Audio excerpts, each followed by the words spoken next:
Hello, this is a guy who likes fanfiction and is too lazy to read, so here is Soul Chess in audio form. Check the description for the links to the author. Chapter 31, Aizen's Trap, Lelich's Resolve. Third-person POV. It had been 5 years since Lelich, as Zero, made his declaration to the entirety of the Soul Society. In those 5 years, Lelich and the rest of the Phantoms spent their days staying true to their word. Several street gangs in the lower Rukonga were laid to rest, and repercussions that emerged due to those actions were dealt with as well. Zero became a household name. And with Shihei leading the press, he was always in the news. The Central 46 even commemorated Shihei on his journalism skills. They gave him a golden trophy in the shape of a pencil. Lelich commented how Shihei had earned himself an expensive paperweight. Zero's actions were the talk of many captains' meetings. As Zero had stated, he and his troop only appeared when needed and were never traceable at any other time. Because both Tyson and Ishine attended the captains' meetings, and because Lelich and the other involved lieutenants were in on the joint meetings, the Phantoms were always one step ahead of the Godai. They had nearly been caught once. Yamamoto had deployed Stefan and Kendra of Squad 2 to deal with the situation. It was true that the team knew they would be encountering them, but the incredulous speed of both was not to be underestimated, Lelich learned. That day had nearly cost them Phantom Uburu. She was nearly captured by the captain and lieutenant pair. If it wasn't for a coincidental hollow attack, their cover would have been blown. Lelich's actions, as Zero, resulted in several unexpected effects on the Godai itself. Every year new Soul Reapers would join in hopes of either being recruited by the Phantom Unojajutsu or to act against them and aid the Godai. Lelich was rather pleased with both reasons. More ready recruits meant more Soul Reapers, and more Soul Reapers meant more worldwide protection. Construction for new dorms would not be an issue. They'd just build up instead of out. Another interesting thing going on was something Lelich had counted on: the spread of chaos. Many Soul Reapers openly agreed to Zero's actions, while others silently rooted. Others were directly opposed, and these oppositions caused brawling in the streets. Each captain's opinions had been taken down by the CRITI communication and published in an article. While their intentions are noble, their methods are to be questioned. They are bringing justice into their own hands and eliminating threats we cannot see, but at the same time their actions are causing unnecessary chaos. I'd sooner have them all turned to ash or brought in for negotiations. Yamamoto had said. Lelich was not willing to negotiate though. Negotiations meant that their movement would be restricted. Lelich, alone, as Zero, gave another speech at a remote location where his popularity was extremely high. He dictated that he would not negotiate and that he would continue to act so long as he was needed. The head captain could not stop him, and neither would the Central 46. I don't condone Zero's actions. He's too impulsive. Stefan had said. Lelich snickered at the man's ignorance. How many men have been slaughtered whose corruption was falsely tagged? We will never know. Zero kills all enemies and leaves no witnesses. The only thing he is a murderer. I'm actually rather fond of that Zero guy. He's plenty crafty. Reminds me of myself. Jin had been reported to have said. I'm more concerned with Zero's identity rather than his actions. Despite what he may say, there are several things he has said and done that leave hints as to who he is. Zero has used technology and seems to know his way around the Soul Society and the CRITI very well. However, he is largely concerned for the Soul Society. There are only so many Soul Reapers I can think of that have such strong beliefs that they would resort to the actions Zero is taking. Anohana of course did not mention any Soul Reapers by name so as not to get anyone in trouble. She was unwilling to falsely accuse anyone on the off chance she was wrong. Zero is a criminal. You can dress up in fancy clothes, make pretty speeches and make friends with the Rukonga, but it doesn't change what you are. Aizen's words were very short and simple and to the point. However, his statements made it easy for Lelich to know that Zero pissed Aizen off. Lelich had never called Aizen out by name when he was Zero. Aizen would die with Lelich's hands around his neck, or something similar. Lelich had played with the idea of turning Aizen into a hollow and having him killed by a Quincy. Of course this was much easier said than done. Zero and his followers are breakers of the Godai law, one of the most sacred things in the Soul Society. I will not permit such actions whilst I am captain. Zero will be caught. No man, or phantom, is above the law. Lelich had to simply smirk at Byakuya being his typical self. It's a perplexing thing, Seijin had said to the reporters. Zero has done great things for the Soul Society and even cleaned up after himself on many more occasions than many others in his position would care to. They have a goal set in mind and I respect that goal. I would be more than honored to face Zero in combat and bear witness to what kind of warrior he is. The masked captain was very supportive of Zero. According to Dyson, when he had spoken with Lelich, it could be possible to persuade Seijin to join their cause if Lelich could best him in combat. Lelich of course knew such a feat was blatantly impossible. He'd have to take on a captain using a sealed Zanpakuto. Lelich responded that he'd sooner choose to invoke the wrath of Captain Anohana. Zero is doing what many Soul Reapers would like to do, but just don't have the guts. If I met the guy I'd buy him a drink. So long as I don't catch him in the act, what's wrong with being civil? Shunsui was also very supportive of Zero in that he believed that Zero was indeed doing a very noble thing. If only Zero didn't have to skip rope with the line that divides order and chaos, he'd be much better viewed by the Soul Society. Zero is a physical manifestation of justice. I respect and revere him. Tyson had stated. Such open admiration nearly had Tyson thrown in the maggot's nest, but Aizen intervened. He'd never lose a valuable pawn he still believed he had. Lelich was still uncertain as to whether or not Aizen was suspicious of him or if Tyson had reported to Aizen about anything. Lelich hadn't been able to get anything out of Tyson about Aizen, not that he was openly trying. He was uncertain to where Tyson's true loyalties lay. He could just as soon be playing Lelich the fool, a very stupid decision by Lelich's standards, but Lelich couldn't mistake that possibility that Tyson might think that Lelich was manipulating him. The man had been with Aizen for longer than Lelich had been around. He was uncertain that a mere tape recording could change the man's allegiance on a dime. Zero has a good head on his shoulders.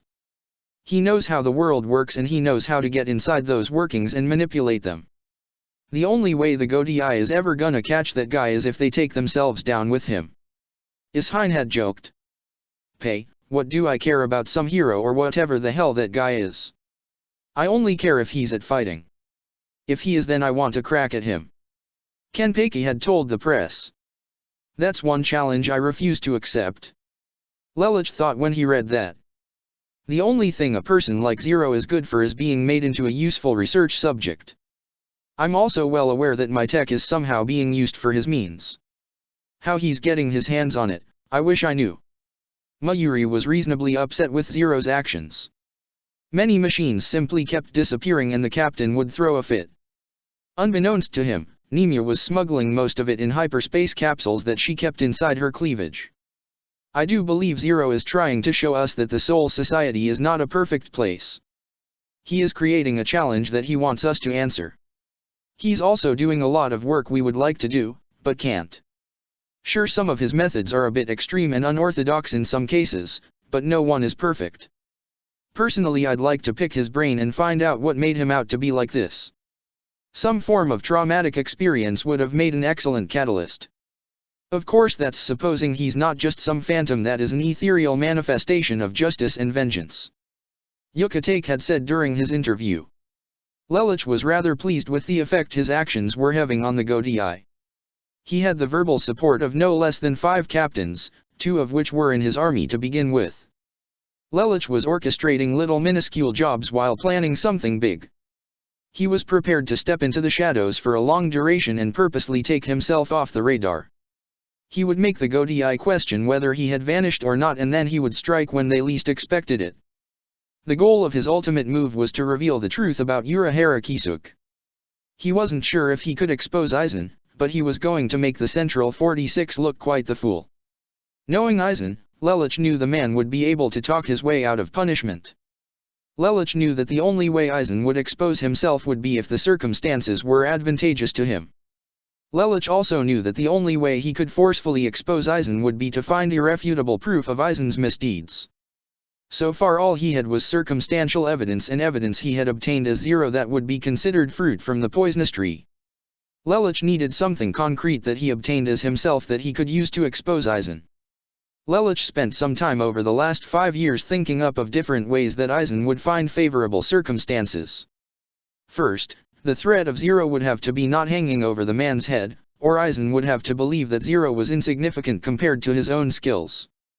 Second, the Siriti would have to be in chaos.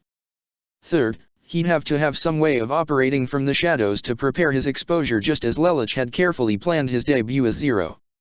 With Kyoka Suijutsu, the third circumstance would be very easily done for Aizen. Lastly, Aizen would have to have somewhere to go, an escape route. Lelouch suspected Hueco Mundo and forging an alliance with the Hollows, but he kept researching. Of course, Zero wasn't the only thing to have occurred over the last 5 years. Momo and Izuru had both increased in rank yet again. Both had made it to 5th seat and were determined to become vice-captain. Izuru's current vice-captain was ailing from a flu bug he had caught on a mission to the world of the living. Anohana said that there was a very small chance that, with his age, that he would recover. She kept him under quarantine, and Jin had spent the last 6 months searching for a candidate for vice-captaincy. Lelouch encouraged both Izuru and Momo to take the vice-captaincy positions in their current squads. He told Momo it would make Aizen believe his manipulation of her was working. Lelouch said he'd be around if Momo felt she was too close and needed help. He was more worried about her than he was Izuru. Izuru wasn't as internally frail. True, Momo had toughened up from being at Lelouch's side the last 5 years, but her resolve was sometimes very easily shaken. She needed morale support 24/7. Another interesting thing that happened was that the son of a Tremere Retin, a Tremere Talbumasuk, had completely vanished. Aizen had to be covering for him, and Lelouch knew it, but he wasn't worried. Talbumasuk was a 9th seat and Lelouch was close to achieving captain class status. Even if Talbumasuk became vengeful, it would only result in the Soul Reaper's self-destruction, Lelouch figured. Aizen, however, knew differently. He knew that Talbumasuk had locked himself away to grow stronger. He remembered how angry and grief-stricken the young man had been upon finding out his family had been slaughtered. 5 years ago. When Talbumasuk did not report back to him after going home to check on his family, Aizen went to check on the black-haired Soul Reaper. He found the young noble grieving over the loss of his home and everything in it.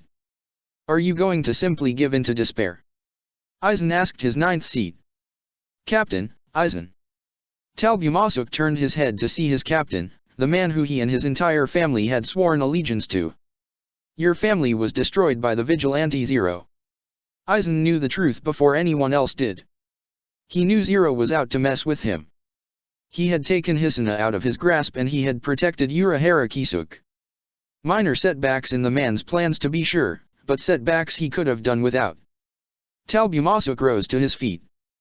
Zero did all of this. Anger built up inside the young-looking Soul Reaper. Aizen put a hand on Talbumasuk's shoulder. "He seeks the destruction of everything I have set into motion. He is my enemy, as is Lamperouge Lelouch, who inadvertently seems to get in my way. Talbumasuk, you and your father have supported my ambitions for a very long time. Will you continue to do so?" Aizen asked the young man. "I will, Teiko.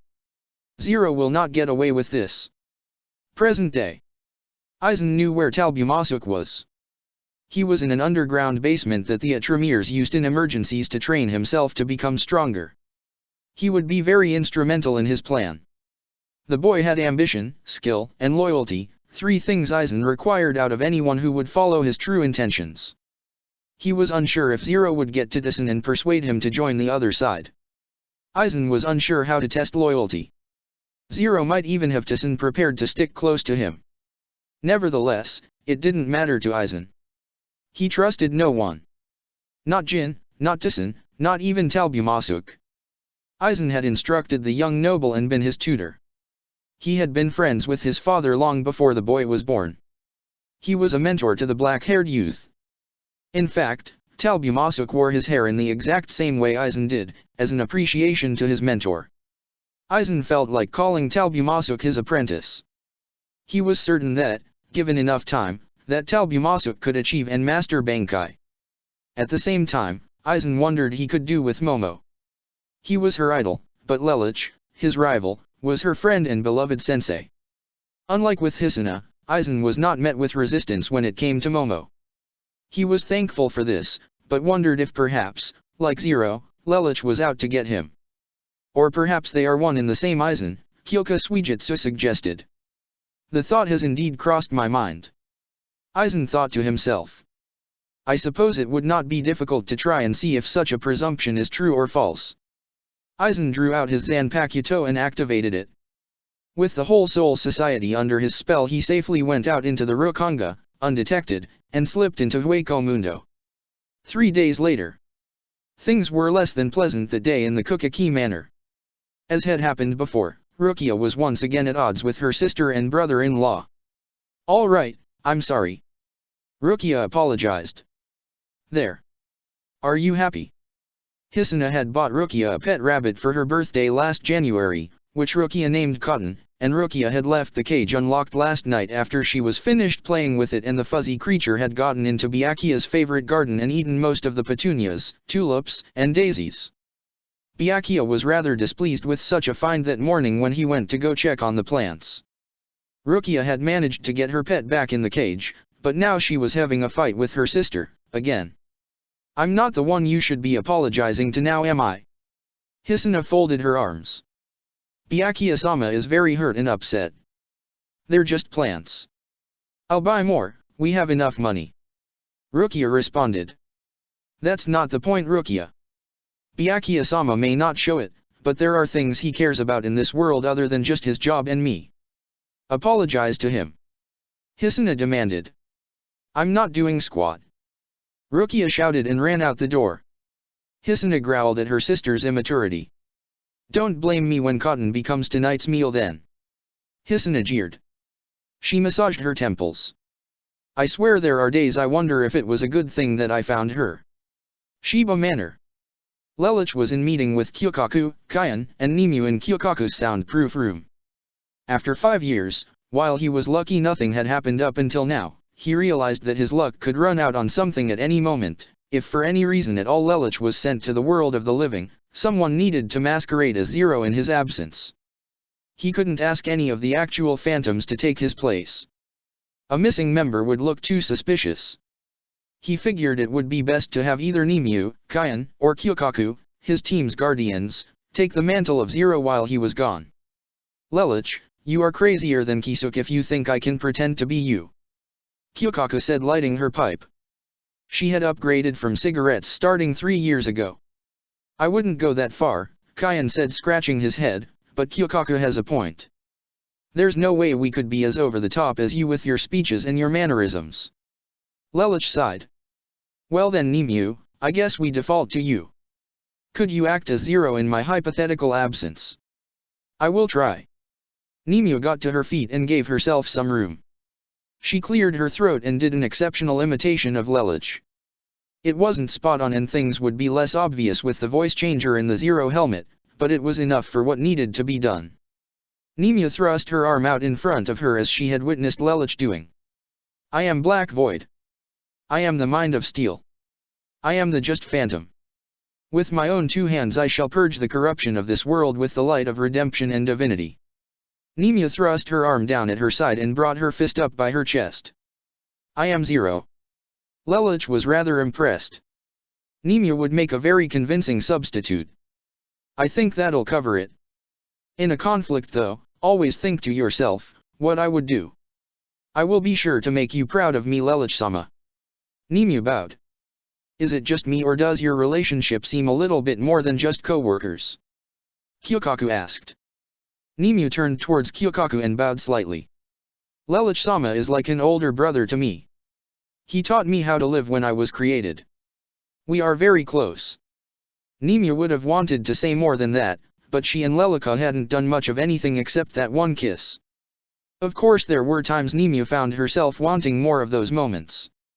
One time she even pleased herself while looking at a photo of Lelouch using the side of a table. Lelouch nodded. Anyway, I think that about covers it. Lelouch said. Great, cause I have to get to Rukia. Yukatake Teiko has her on enrollment duty at the Shino Academy for students who want to become Soul Reapers. Rukia said she wants someone watching over her to make sure she's doing everything properly. Yukatake Teiko is even thinking about making her a second-year Kido and academic teacher. Well, I'm sure she'll do fine, Lelouch smiled and tugged on his vest, especially with Kido. Kyokaku laughed to herself. You really do take pride in that vest of yours, don't you? Kyokaku asked. I'm entitled, especially now since I'm a vice captain with captain-class Kido abilities. Lelouch boasted. He got his feet. At any rate though, I have paperwork with my name on it back at my division. I'll see you later.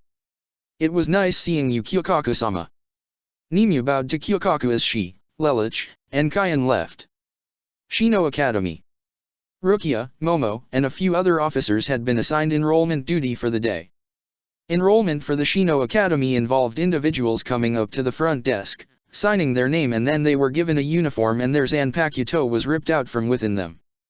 Rukia and Momo had the less stressful jobs, taking names and handing out uniforms. Rukia sat at her desk, doodling. No one had come by to her station ever since she had taken shift. She saw the list of names written down, so she knew that some had arrived to enter the academy. Bored? Momo asked her friend. Yup. Rukia responded, continuing to draw. What are you drawing? Momo asked, looking at Rukia's sketchpad.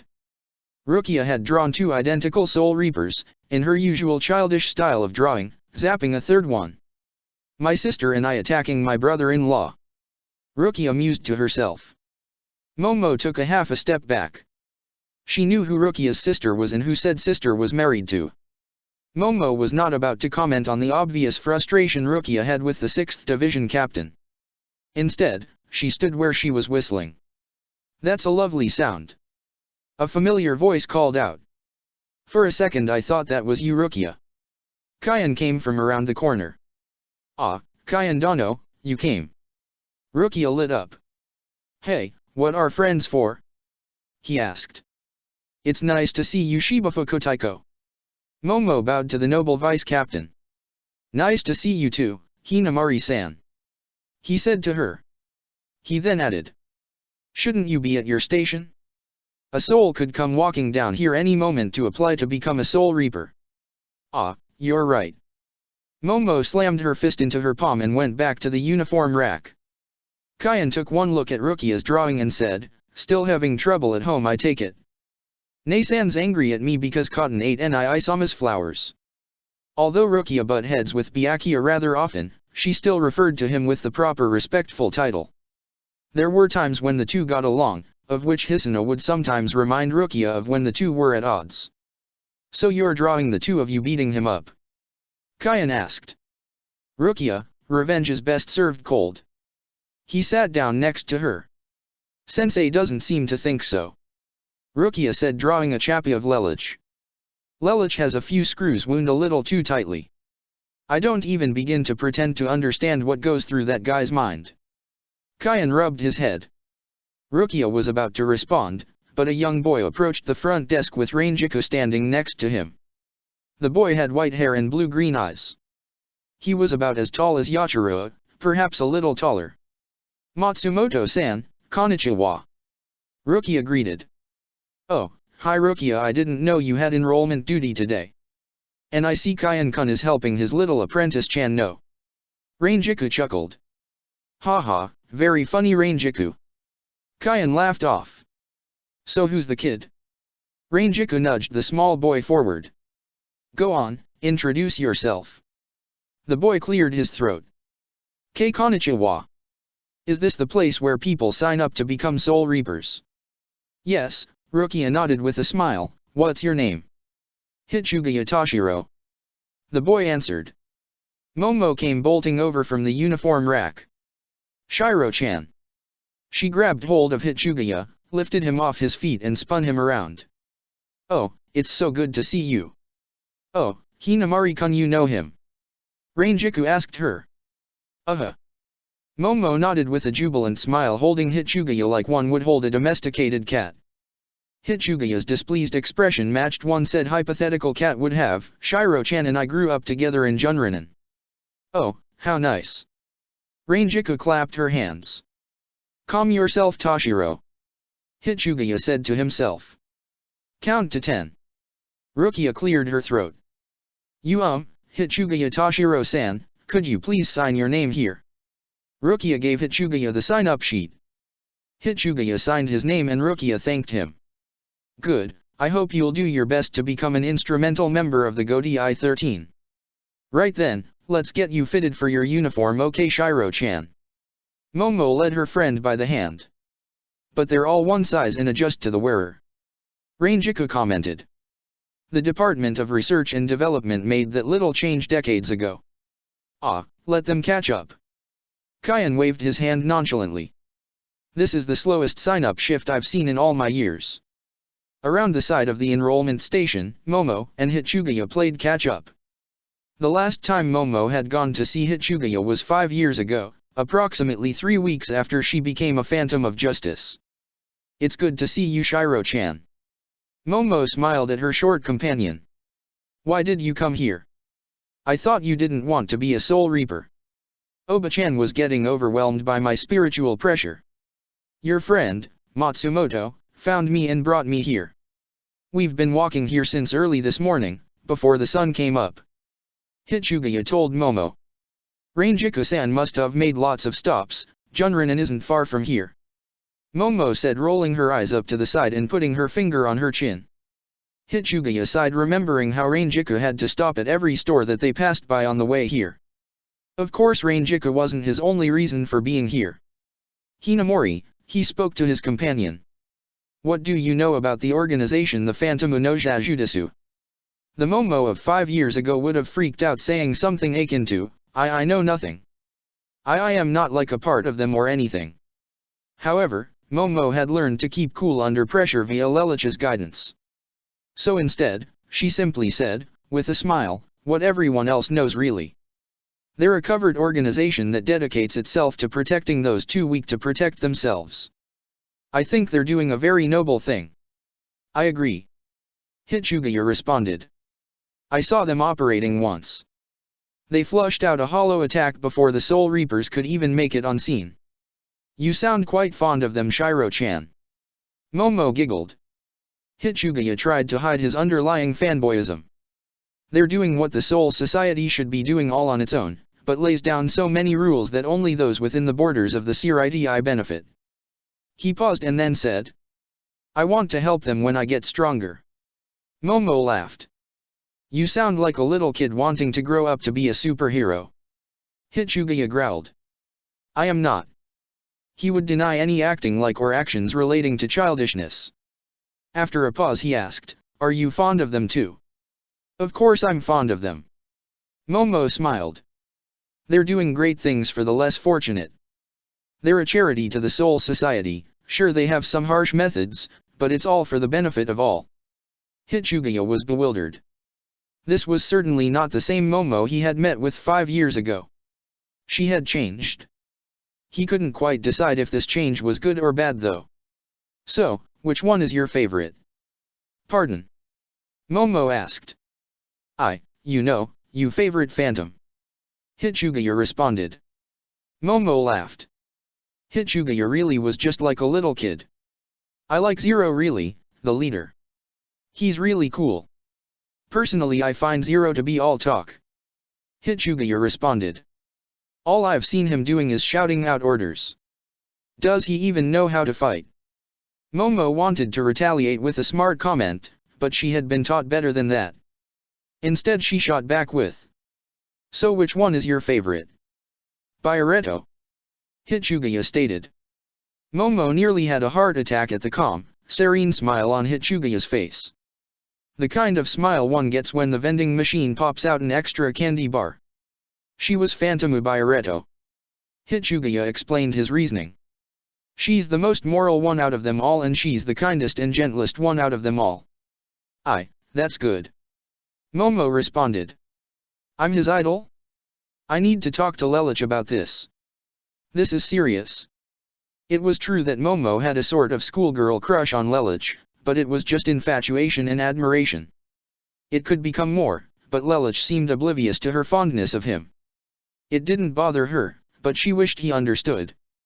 However, she also shared a bond with her longtime friend, Hitsugaya, which was special in its own way.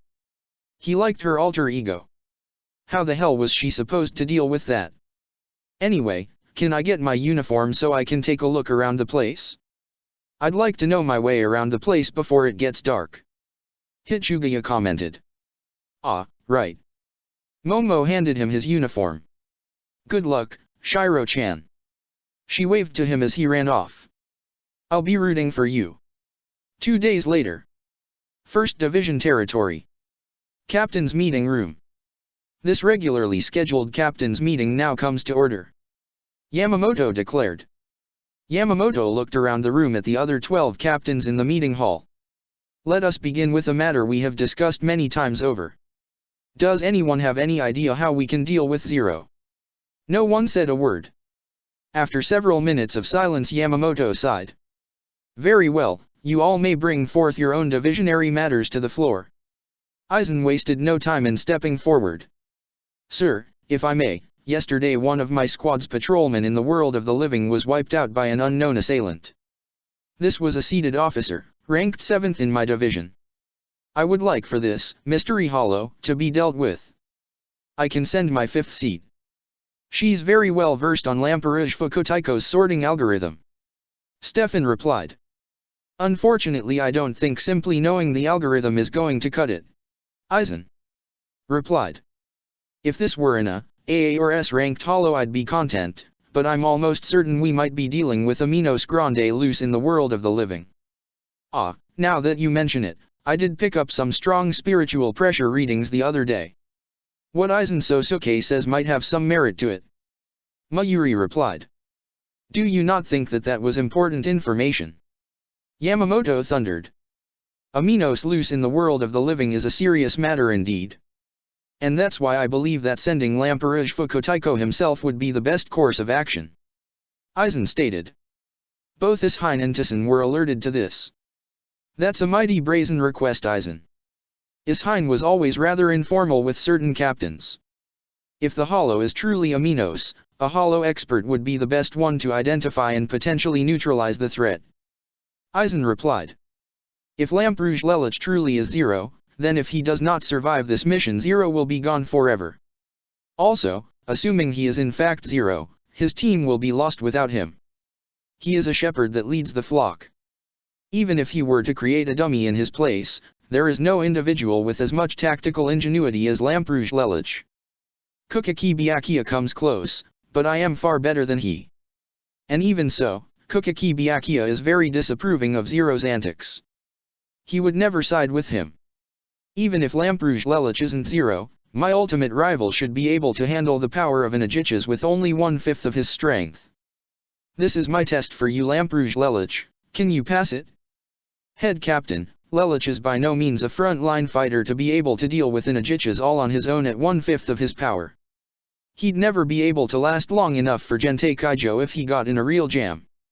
Lelich is strong, but he's like a cannon made of glass. A few well-placed lacerations and he'd be on the ground. Ishine spoke up. As his captain, it's only fair that I go. PSH, why waste the effort? Just send me. Kenpeki spoke up. I'll take care of this thing in seconds. As good as that sounds, the last time I sent you to the world of the living to take care of something, Captain Zaraki, you wiped out the entire city. The Empire of Britannia is still rebuilding Franklin City on their mainland. The head captain chastised. I would prefer to keep damage minimal. However, Kurosaka Teiko, I simply cannot have you and your vice-captain go out on the same mission of this caliber. Your division has lost enough captains over the course of history. I'd hate to see a repeat of Akari Mari. Ishine sighed, seeing the head captain's point. What happened to Mari was awful. Everyone that could still remembered it. Jin held back the urge to laugh at the sorry state he pictured Lelich in if Ishine went dying on him. Lelich had borne witness to the deaths of 10th Division's last 2 captains. Jin almost snickered at the dark humor of the poor guy losing a third. If such things are going to be debated upon, I shall go. Tison volunteered. That would not be problem, I believe. Tison's statement was to everyone, but mostly to Aizen. Aizen had no idea Tison had defected to Lelich/Zero. Lelich wanted Tison to play double agent. True, Lelich hadn't obtained any very valuable information yet, but the idea of being able to know any time Aizen was picking his nose was a comedic thought that sometimes ran through his mind. This is just the opening I need. If Lelich becomes far too wounded in battle, I could have Can-Aim finish the job. I believe opportunity has just come knocking. Aizen mused to himself. There was a very amusing set of statements said about missions to the world of the living. What happens in the world of the living stays in the world of the living. Don't let it come back here, there are enough problems. If it does come back here, you are going back to deal with it.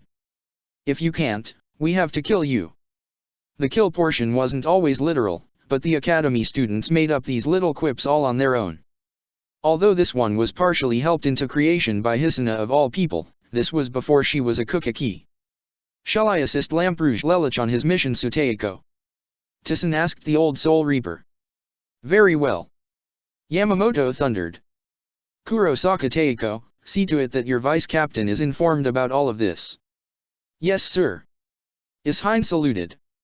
He knew Tison could be counted on. The man had spent 5 years along with the Phantoms. Ishine believed that he could be trusted to watch after Lelich. Now then, let us move on to other matters. Yamamoto thundered. The meeting continued for another hour, but it seemed like more. Anohana brought up budgeting issues with clubs and division necessities. Stefan brought some reports told to him by the STRU to the table. And Ishine brought mention of some things that he believed Zero was trying to teach the Go-Di. Of course that was about as progressive as a member of the Brighton Neon Council actually having a dissenting opinion, with the exception that Ishine wasn't gunned down in the middle of the meeting. After bringing the mission to Lelich's attention, Lelich called for an emergency meeting of the Phantom Unoja Jutsu. He explained the situation. Wait, so how long is this mission of yours going to take? Rangiku asked. That, I'm uncertain of. However, I have a system in place for this sort of occasion. Nemia will be acting as my substitute. However, her tactical abilities are far inferior to some of the others present here. Therefore, I'm leaving the responsibilities of handling all tactics and movements until my return with Phantoms Green and Black. Neither of you do anything rash or foolish. Whatever mess you make, I'll clean it up, but make sure it's something that I have the ability to clean up. Understood, Zero? Ishine and Hisuna said at the same time. Right then, if you'll excuse me, Brown and I need to head for the world of the living. Varsina, Transmere City, Lake Region Number 6. Varsina was a peculiar world. It was a world where technology and nature lived in harmony. Swamps, forests, mountains, lakes and rivers, and grasslands, grew around the buildings and industrial factories. The place was so advanced in technology it would make the Nightmares of Britannia look like a children's action figure. They had hover cars and transporters and the like, but the world was also filled with strange and mysterious creatures like 10-foot-tall millipedes and actual stare-will-turn-you to stone gorgons. The world was rarely in any danger. Many regions had spiritually aware individuals to combat hollows all on their own. Of course they did not have a true understanding of what the creatures were, and the Soul Society preferred to keep it that way. It was less work for them and they didn't want to cause a worldly and afterlife imbalance. Lelich and Tison were sent to the lake region of Transmere City, which was home to one of the 10 famous guilds that ran the planet as a fair government of checks and balances. The guilds were, Transmere the Guild of Fog and Mist, Igazet the Guild of Fire and Ice, Empire the Guild of Nature and Healing, Gilazur the Guild of Water and Growth, Twir the Guild of Shadow and Light, Borgel the Chaos and Unity, Greykick the Guild Life and Death, Irmerst the Guild of Blood and Decay, Brixamine the Guild of Creation and Destruction, and finally Eligare the Guild of Knowledge and Sanctity. The lake region that Tison and Lelich were sent to would be considered very suburban by Earth's standards. Although the area was governed by the Transmere Guild, as it was in the guild's main city, it was one of the cleaner and less tainted environments. So, where do you think we should start looking? Lelich asked. You're the hollow expert, you tell me? Tison responded. Lelich merely turned his head the other way. This mission will prove whether or not I can truly trust you. My life is in your hands depending on how this goes. I am aware of that. Tison responded. Aizen had asked him to kill Lelich should the opportunity present itself. Lelich had asked Tison to make Aizen believe that he was still loyal to him. However, Tison believed the line had to be drawn somewhere. The problem was that defying Aizen could turn Tison into Shinso's next sharpening stone. Tison however believed that he was prepared to take that risk. If he should die at Aizen's hand, he would have died under the banner of absolute justice. So. Lelich looked around and then suddenly capped his Ryotsu for 5 seconds. That's a dangerous tactic, Lelich. Tison commented. But a necessary one. I don't know the temporal variance between this world and the Soul Society. For all we know, 1 second could be equivalent to 1 year in the Soul Society. Lelich commented. You forget, the temporal variance can be brought to 1 by way of the Department of Research and Development. Kuratsuka Fukutaiko, knowing her, would most likely bring said ratio to that rate. Tison declared. Lelich could only agree. Still, the fastest way to kill your prey is to lure it out of hiding. Let's see what we're dealing with here. He flared his Ryotsu again. From along his right flank he felt an attack speeding towards him. He used Shunpo to dodge. Lelich turned to look at his attackers. 2 hollows. Lelich questioned. There were indeed 2 enemies. One of them was twice the size of Kenpei's Araki with a boar-like face and more muscles than a professional wrestler on steroids. It had hooves like a minotaur. The hybrid creature had a yellowish mane flowing down behind it. The other hollow, which Lelich could feel was the stronger of the 2 by a very large margin, had a mask with only 1 eye hole that was just a little slit. It had black hair cascading down around the mask. Its head was very small in comparison to the rest of its body, which was about half the size of the mammalian-looking bestial hollow with it and resembled a purplish praying mantis, but with 4 arms and 6 legs. On the hollow's mask was a mouth with a smile carved into it that would frighten small children. The mantis-like creature's pincers looked incredibly sharp and the creature had spikes all over its body. Well, look what we have here. More prey. The mantis creature cackled. Not today. Lelich stated and pointed at the mantis creature. The Soul Reaper you devoured yesterday was your last meal. Lelich thrust his arm out at his side. Lelich.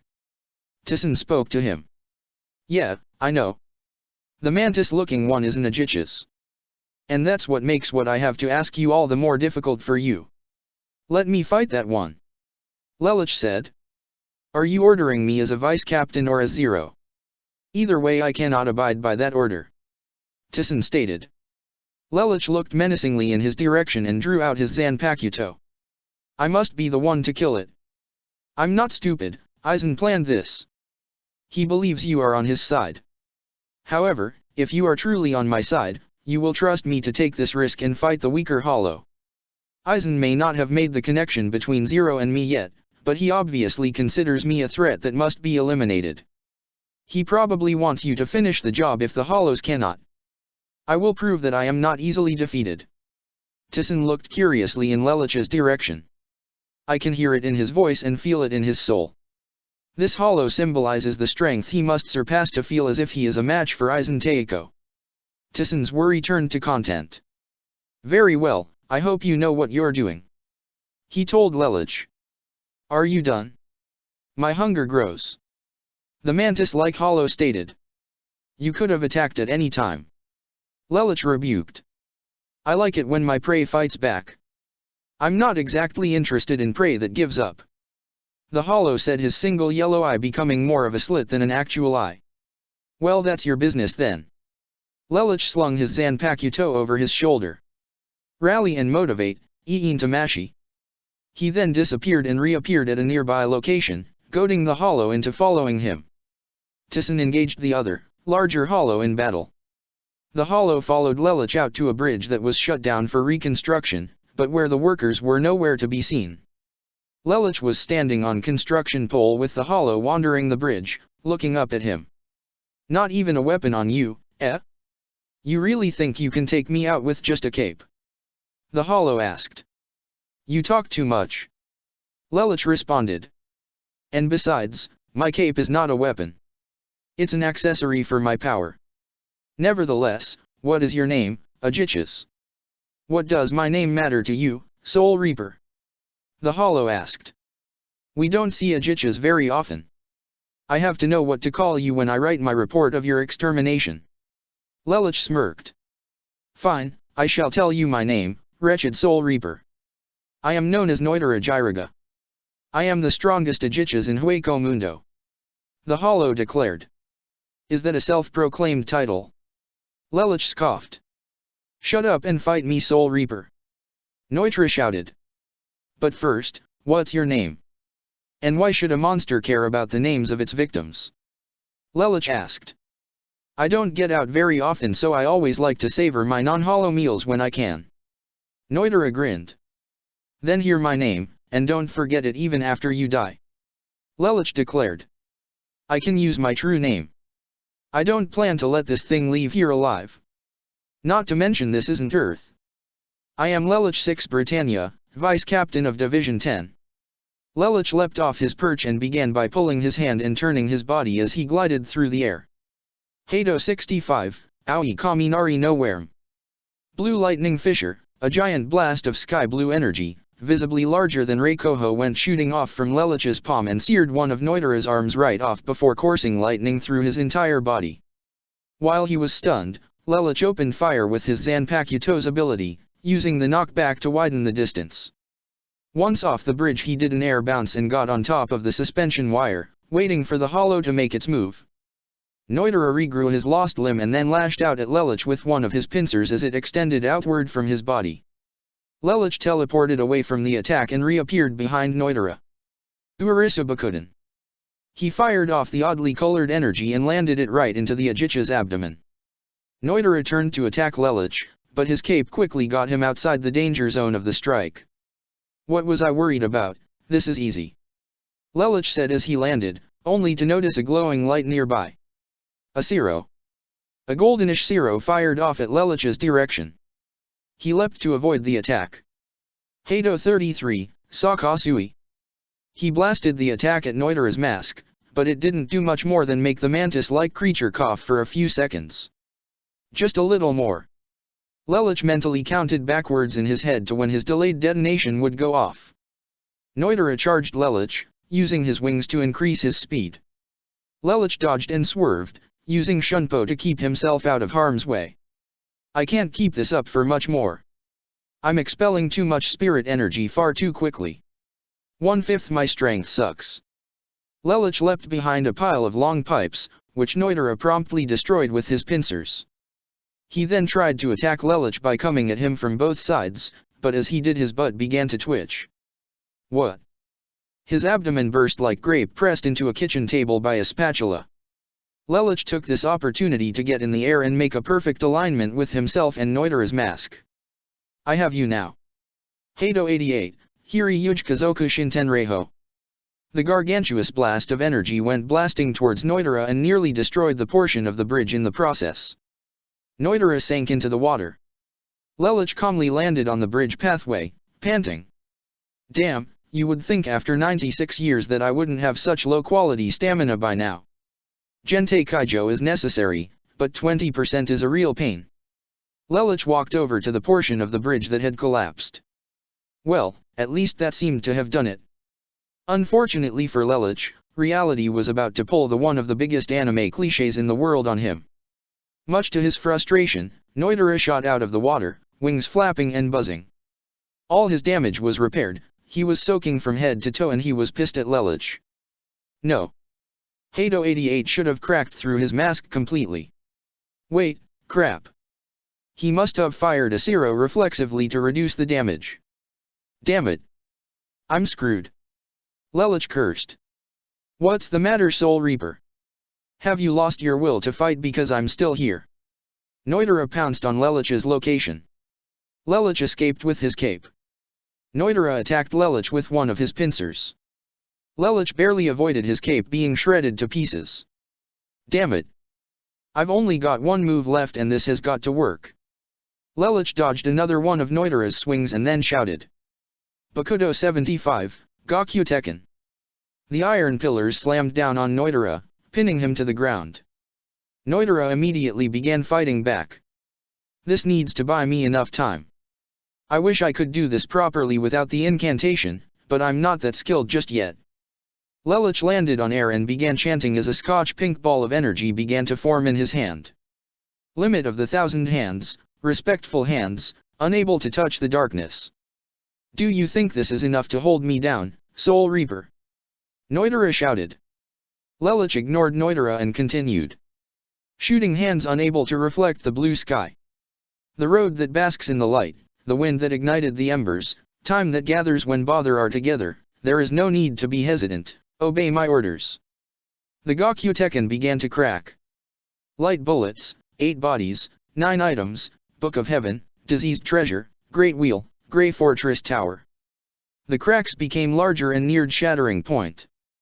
Aim far away, scatter brightly and cleanly when fired.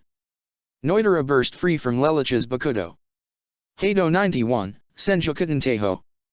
The bright blasts of light were fired from around Lelich and he used every ounce of his strength that he could to ensure that this would be the end. The attacks converged around Neutera and the resulting explosion flung Lelich back several dozen meters. He got up and looked on waiting for something to happen. He was exhausted now, barely able to remain standing. Damn it, frontline fighting is not my forte. I hate this. He shouted at himself. The next thing he knew, however, a pincer lashed towards him and clamped around him. Lelich was gouged through in several locations on his body. Neutera was still alive, but he had taken a rather devastating beating. Of course, it healed because of his high-speed regeneration. You are a persistent little bastard, aren't you? But I finally got you. I wasn't lying when I said I was the strongest Ajichas in all of Hueco Mundo. He increased his grip, causing Lelich to scream out in pain. You will die and you'll make a nice tasty snack for me. Lelich then got to see how abnormally large of a tongue Neutera had. Damn it. I'm too exhausted to fight. I'm bleeding profusely. I hardly even have the strength to lift my arms or remain conscious. Damn it. Was that vision of mine wrong? No. It can't be. This can't be the end. My friends are counting on me. Zero can't die. I can't die. I have to fight. No, I have to crush this hollow under my heel. I need to win. Lelich's consciousness started to fade out, but before he became lunch, a blade sliced right through Neutera's arm. However, the assailant did not stick around, he only placed Lelich down and set him free. Damn it, Tyson. Why can't I kill the little bastard? Neutera shouted at him. He was on Aizen's orders to kill Lelich, or if the fight proved too difficult, Tyson would finish the job. Lelich was barely conscious, but Tyson stomped on his abdomen to snap him awake. His blade was drawn. Lelich was too out of it to hear anything. He saw Tyson speak to him, but didn't hear a word he said. So that's how it is then. You were never on my side after all. Lelich said, but as he rolled his head to the side he saw Neutera's missing arm and saw Tyson about face to turn against Neutera. What, you are on my side? It seems you are more compelling than you believed. Iin Tamashi stated. Iin Tamashi. I want to get back up and fight. I'm not going to let Tyson finish my battle for me. If I can't defeat the Sajichas, then how can I ever hope to defeat Aizen? Are you that determined to become strong? Iin Tamashi asked. Haven't I been training with you so that I can? Lelich asked. He felt a presence lift from him and Iin Tamashi appeared before him. She extended her arm down to the fallen vice captain. Take my hand. We will finish this together. Lelich nodded and reached up to grab Iin Tamashi's hand. He got to his feet, blood splurted from his wounds, but he didn't care. He was going to finish this. Tyson. He shouted. The dark-skinned captain heard Lelich's call and felt the spiritual energy radiating from him. He got out of the way on the dot. Oh? What's this? Do you still have some fight left in you yet, Soul Reaper? Neutera asked. Lelich just laughed. It was his evil dark laugh that he often exuded when he took the pleasure at the misfortune of his enemies. He then ceased his laughter and held his ground so that he was standing up straight. He then brought his feet together and crossed his arms over in an X formation. Neutera. Witness the power of your destruction. Energy continued to gather around Lelich. This energy, this sensation, Tyson took noticed. Can it be?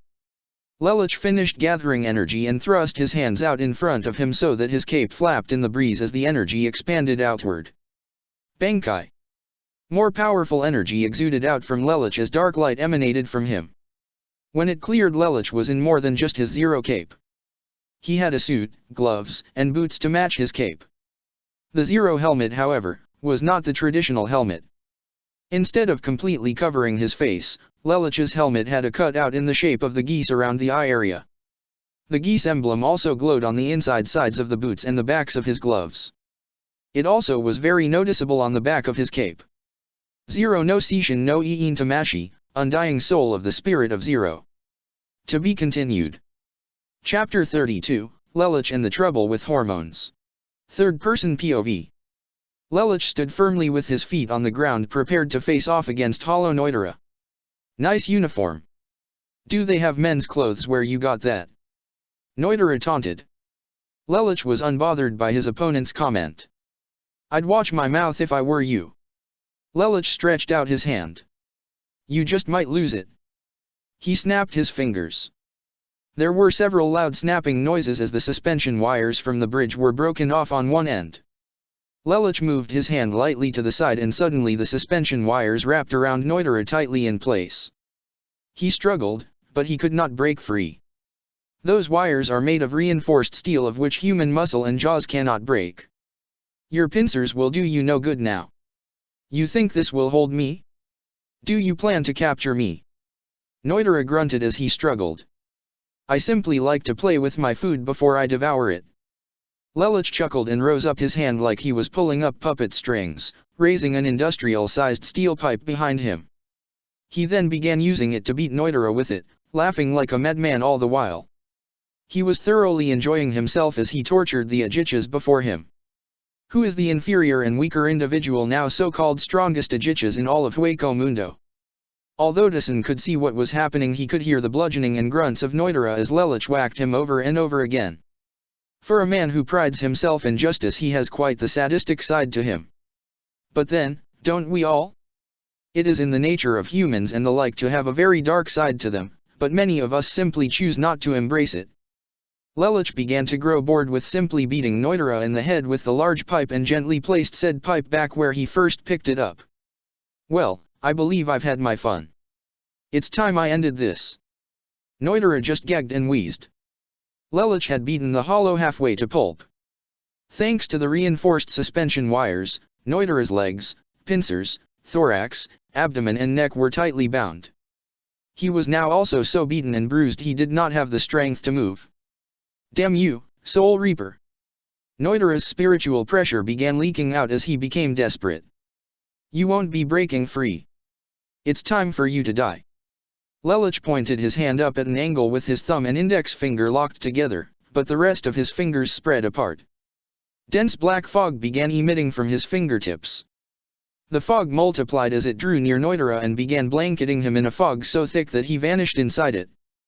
Noitera began coughing, gagging, and eventually screaming as his flesh began to sear off. Lelich turned his wrist so that his palm faced towards the sky and then clenched his hand to a fist.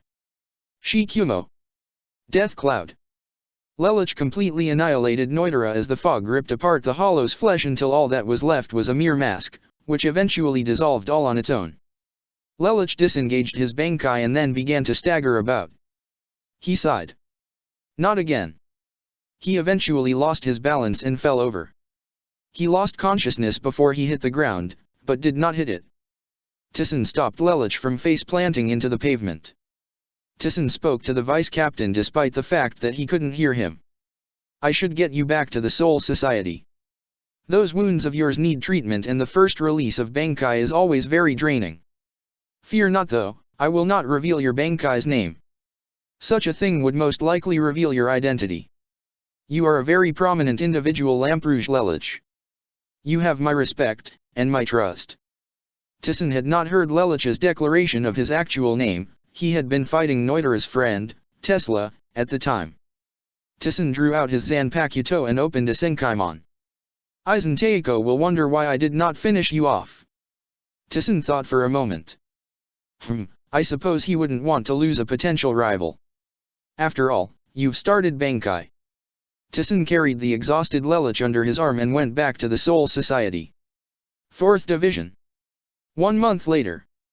Lelich awoke groggily to find Susanna, Hisuna, Byakuya, Ranjaku, Rukia, Kayan, Kyukaku, Momo, Ishine and Ryu, Isane and Nemu all waiting around for him.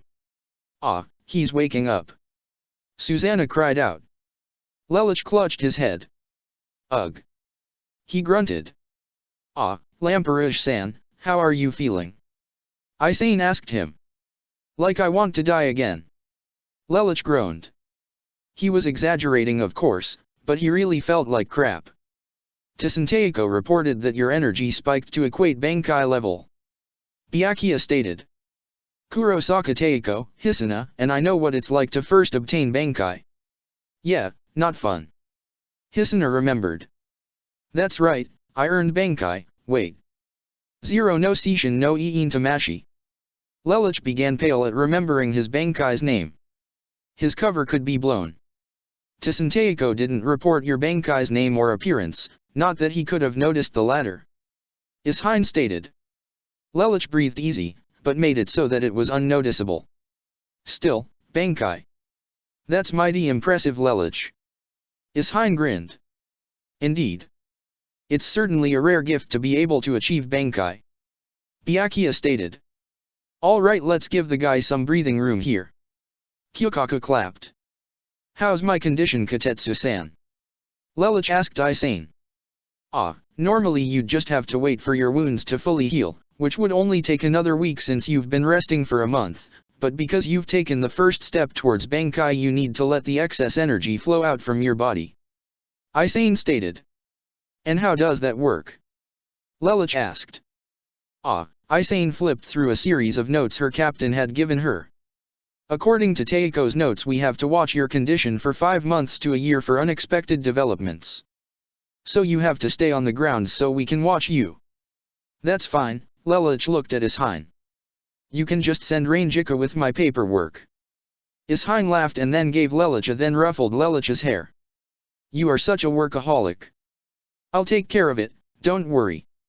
You just get some rest. Well, thanks then, I appreciate it. Lelich smiled back at his captain. Right, let's let Lelich have his rest. Ishine said, and everyone began shuffling out the door, save Isane, who was once again stuck with nurse duty for Lelich. So I can walk around the division, right? Lelich asked her. Ah, of course. But until your wounds heal I have to watch over you. Isane told him. Good, anywhere we can go where no one can hear us. Isane turned red in Lelich's statement. I want to discuss something private. Isane relaxed, but her cheeks were still blushing. Why yes. Follow me. Isane led Lelich to a private location in the division medical wing. This is about the phantoms, isn't it? She asked. With my Teiko taking care of my workload it'll be easier for me to operate, but Nemu still has to be my substitute. Speaking of which, how have things been this past month? Lelich asked. Ishine Teiko and Kukakifu Kotaiko have been really good at planning stuff together. We finally have the support from the lower 20 Rokanga from all regions. Isane said proudly. Lelich knew there were a couple of straggling sectors. He was glad that the team had managed to close up the spaces. That's good. He said, leaning against the wall. Still, once my wounds have healed, is there any chance you could sneak me out of here? Well, I could, but... Anohana Teiko. Isane merely nodded. Well, hopefully you guys won't need me for the next 5 months to a year or so. I can look forward to you watching over me though, can't I? Lelich said with a playful smile. Isane had been a very good nurse to him the last time he was in the medical wing. Of course. Isane bowed. I've been assigned to look after you. Right, I think that covers the private stuff. Lelich had Isane escort him back to his room where he got into bed. Do you need anything? Isane asked him. I'm good for the moment. I could just use some time to think actually. Lelich stated. Okay, I'll go check on my other patients. Don't hesitate to call me if you need me. Isane told Lelich and left. 2 weeks later. Lelich was now able to freely walk around the division. He had to wear a special band on his wrist, over his uniform, to indicate he was under watchful eye of the division. Such bands were used to indicate 3 things: mental defection, non-contagious diseases, and unstable Ryotsu. Each type of band was color-coordinated white, green, and blue respectively. As Lelich sat around the garden, admiring nature, Momo saw him sitting all by his lonesome self. "Sensei." She waved to him. Lelich waved back and Momo ran over to him and sat down next to him. "How are you, Momo?" he asked her. "I'm good, are you recovering well?" Momo asked. "Well, my wounds have healed, but I'm still stuck here for the next half a year or so, you know that," Lelich said. Momo nodded. "Did you want to talk about something?" Lelich asked her. "Yes, actually, I have this friend, Shiro-chan." Momo began. "Ah, yes, you've told me about him. He starts the Shino Academy next week, doesn't he?" Lelich asked. "Ah, you knew about that?" Momo asked. "Ranjika was here last week telling me about it," Lelich stated. "Ah yes, well, Shiro-chan likes me, but not me, the other me." Do you know what I mean?" Momo was trying to make sure Lelich got what she was saying, but didn't want to be direct. Lelich understood though. "Ah, to be friends with each other on a daily basis, but for one part to be deeply attached to the other's alter ego." Lelich chuckled to himself. He was suddenly reminded of his relationships with Shirley and Colin. Granted, Colin had originally hated Lelich, but was dedicated to him as Zero, and Shirley developed a deep hatred for Zero when one of Lelich's plans wound up killing her dad in a landslide during the battle at Narita, but Lelich could knew a vague similarity when he saw it. "Well, there's not much you should do," Lelich told Momo as he looked up towards the sky. "You have to keep your identity hidden at all costs." "I know, but Shiro-chan also said he wants to help. Do you think he could become part of us?" she asked, not knowing how else to word it. "Well, we'll have to wait and see if he's qualified," Lelich replied. According to Rangiku, Hichuga Yatashiro showed uncontrollable riot so that manifested into a particular element. There's no way he's not becoming a Soul Reaper, he has too much riot so not to be qualified. Still, he needs to climb in rank and get somewhere before I can accept him. "Ah, all right." Momo nodded in acceptance. She then stood up. "Anyway, I have to get going. I have medical forms to deliver to Anoha Taiko." She ran off. "Bye, sensei." 2 weeks later. Lelich was lying in bed reading a book that Hisuna had brought him last week from the extensive collection that the Kukaki family owned. Lelich was thoroughly enjoying it. Knock, knock. Lelich recognized the voice of the person knocking on the inside wall of his room. He put the bookmark in his book, closed it and turned to see Susanna. "Oh, Susanna, how are you?" he asked. "I'm good," she said. "Mind if I come in?" "No, please, have a seat." Lelich welcomed. "Thank you." Susanna pulled up a stool next to Lelich's bedside. "So, Bankai-ha?" Lelich nodded. Susanna tilted her head to look at the ceiling. "I've always dreamed of learning Bankai, but I haven't gotten my Zanpakuto to materialize. Reimei Nodo always tells me that some Soul Reapers aren't meant to have Bankai. Reimei Nodo equals Thunder Node." "Well, that's certainly true," Lelich responded. "Only 5% of all Soul Reapers ever obtain Bankai. Maybe you're just not one of that 5%. Susanna sighed. "I suppose. By the way, Lelich Dono, I wanted to know, is there something between us?" "My, someone's direct," Iin Tamashi commented. Lelich didn't know what to say. Susanna had gone and put him on the spot. Was there something between them? Well, he certainly felt she was a better friend than most of those around him. Did he like her the same way he eventually realized his feelings for Yuna? Of that he was not sure. Lelich's lack of an immediate answer prompted to Susanna to speak. She looked down at her hands, playing with her fingers. I suppose it's selfish to want to know, but, it's just, I really like you, Lelich Dono." She looked at him and smiled.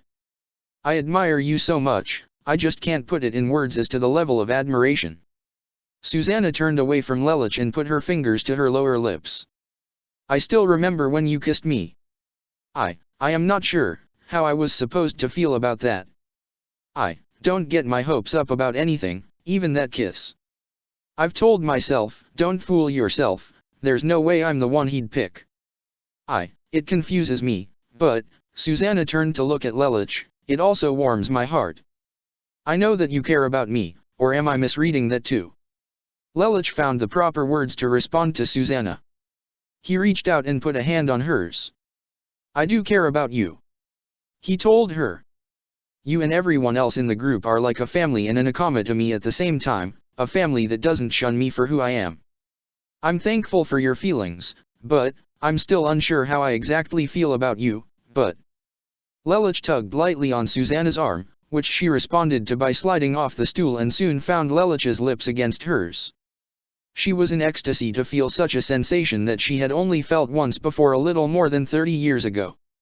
When Lelich let her go, he told her, if you want to devote yourself to me, I won't turn you away. I show I care, I keep myself open, and tell her she can continue to throw herself at me. Everyone wins. Lelich thought to himself. Susanna wrapped her arms around Lelich's neck and smiled. Thank you, that's enough for me, for now. She let go of Lelich and then headed out the door. When she was gone, Lelich returned to his book. 2 weeks later. Lelich had since finished the book Hisuna had given him and returned it. He was currently at a regularly scheduled vice-captain's meeting that was just ending. Anohana said that as long as Isane escorted him there and brought him back to the barracks that she would permit Lelich's attendance.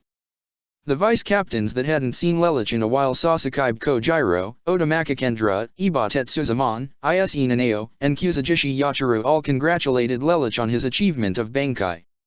Vice-captain meetings were different from captain meetings. All the important stuff was discussed at captain meetings, so unless there was some big CRIDI-wide issue, all anyone did was discuss the news and stuff. Zero came up quite a few times. Sasakaibe had the same view as his captain about Zero's methods being questioned and wishing Zero would change his mind about negotiations. I think it's good. Kendra had said. They're like the STRU, only more efficient. That's what we need in this system, less rules and more people who can think and act properly. I'm not sure about their methods either, Isane had said, but I like what they're doing. They're a benefit to the GODI. The people in Rokanga are much happier with the Phantom Unoja Jutsu around. Zero and his gang are a necessary evil. They are operating outside GODI law, it's true, but without them the Rokanga would slip further and further into decay. In the years he's been around, Zero had revolutionized the Rokanga. And look at all of the corruption that's been exposed. Several slave markets, tax oppressions, and monopolies of necessary goods have all been destroyed thanks to Zero's efforts. Name one bad thing Zero did that didn't produce a good consequence. Hisuna preached. Zero's got a lot of guts and he's growing bolder. Has anyone besides me noticed that he's encircling the CRIDI? Before we know it, he'll be looking for corruption within the markets. Iba said on a swig of sake. Zero is nothing but an outlaw and a murderer. Nanao was completely unsupportive of Zero. Yes, he's done so many good things, but at what cost? Does he even think about the long-term consequences? The Soul Society will become overpopulated if the Rokanga folk aren't dying off. And most of the time the authorities find the noble house heads babbling like idiots as if they've been tortured. Zero is just a madman. He's doing what everyone should be doing in the Soul Society, but no one has the courage to do so. We Soul Reapers are the law and the light. But what do you do when there is evil you cannot defeat from inside the law? Lelich had asked. Do you break the law to combat others that break the law, or do you remain adhesive to the law even if it means allowing those who abuse the law to get away with their misdeeds? In Zero's case, he is operating on the boundary of the law to aid those within it and to destroy those outside it. Zero is cool. Yachiru was a humongous fan of Zero and his team. Propaganda and merchandise had been created by supporters of the organization, and Yachiru had a lot of posters and was currently collecting Phantom Unoja Jutsu figurines. Lelich marveled at the marketing campaign that had sprouted over his organization. He was absolutely flattered. He was also chuckling to himself about how the GODI and the Central 46 couldn't do anything to stop it. Rokanga and its workings were outside their jurisdiction except to apprehend criminals and kill hollows. Being in support of a vigilante, like Zero, was not something they could just go out and crush. They could crush Zero himself and his followers, but his supporters were another matter. Not to mention that, even they could not deny, that Zero was actually benefiting the Soul Society. If they ever captured him he would pay for his crimes, despite the benefits he had given them, such was the law. Zero is very chivalrous. He is a hero. Nimue had stated, very shyly of course. You know, there are days I wonder why Zero doesn't stop my sister. Kion had joked. Careful what you say, Kion, next thing you know Kyokaka will just pop out of nowhere and strangle you. Lelouch had responded. Kion shuddered. And don't you think I know it? After the meeting, Yachiru invited Lelouch to go get snacks with her, but Isane had to explain to her that Lelouch was still under her watchful eye. Yachiru was disappointed, but understanding. She was less disappointed though when she managed to get Kion to substitute. Before Lelouch left with Isane though, Nimue wanted to speak to him, in private. Nimue, is something the matter? Lelouch asked her. It's not like as if something is wrong, but just, I want to speak to you, one-on-one. She said. I think I understand. Lelouch scratched his head. Lelouch-sama, when you are released from 4th Division, she reached into her sleeve and handed Lelouch a slip of paper. It was a ticket to a theater showing, out in Rokanga. It had the same title as the book Hisuna had let Lelouch borrow. Nimue, are you asking me out? Lelouch asked. Nimue nodded. Will you go, with me? Of course, how could I say no? Lelouch smiled at her. Nimue lit up and smiled. Thank you, Lelouch-sama. There was an awkward silence. Nimue broke it with an even more awkward question. Lelouch-sama, may I kiss you? She asked.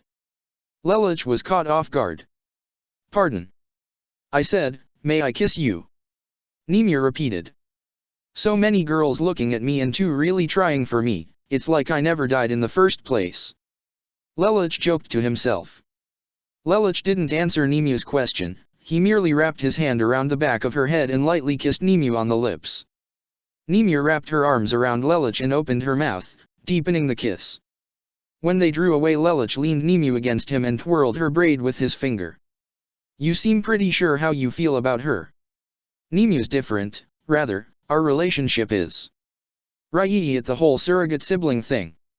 Iin Tamashi said sarcastically. I didn't know it was appropriate for siblings to make out with each other like that. For some reason I get the feeling that the fact that you have or perhaps had a sibling relationship turns you on. I do not have a sister complex. So says the century-old Soul Reaper in a teenager's body that had a crush on his half-sister and doted on his blood sister consistently. Lelouch mentally growled. Just saying you're not convincing is all. Lelouch-sama. Nimue said. Yes. Lelouch responded to Nimue's call. I need to get back to work. Nimue said. Lelouch realized he was still holding her. He let go. Right. Nimue bowed as she left. I will see you at the theater, yes. Lelouch smiled. I'll be there. Nimue smiled back and ran off. Lelouch went to get Isane and she escorted him back to the 4th Division. 4 months later. Today Lelouch was in the gym, getting himself back in shape. He hadn't shown any signs of spiritual repercussions in the last 5 months, so Anohana was content to let him go a month from now if things stayed the way they were, but that he was to come back to the division anywhere between discharge and 6 months if something happened. Lelouch was using the treadmill, currently working his stamina back up. He had the machine set to 3.7 km per hour with varying levels of incline planes. He was set for a 20-minute workout and he was just about done. He was grinning to himself as he did this. When he first entered the academy there would have been no way he could do something like this. Lelouch had really built himself up over the last 96 years and he wasn't about to let all of his hard work go to the wayside because of 4 months of inaction. He watched the timer count through the last minute and when he finally reached 20 minutes he collapsed against the dashboard for a few seconds, panting.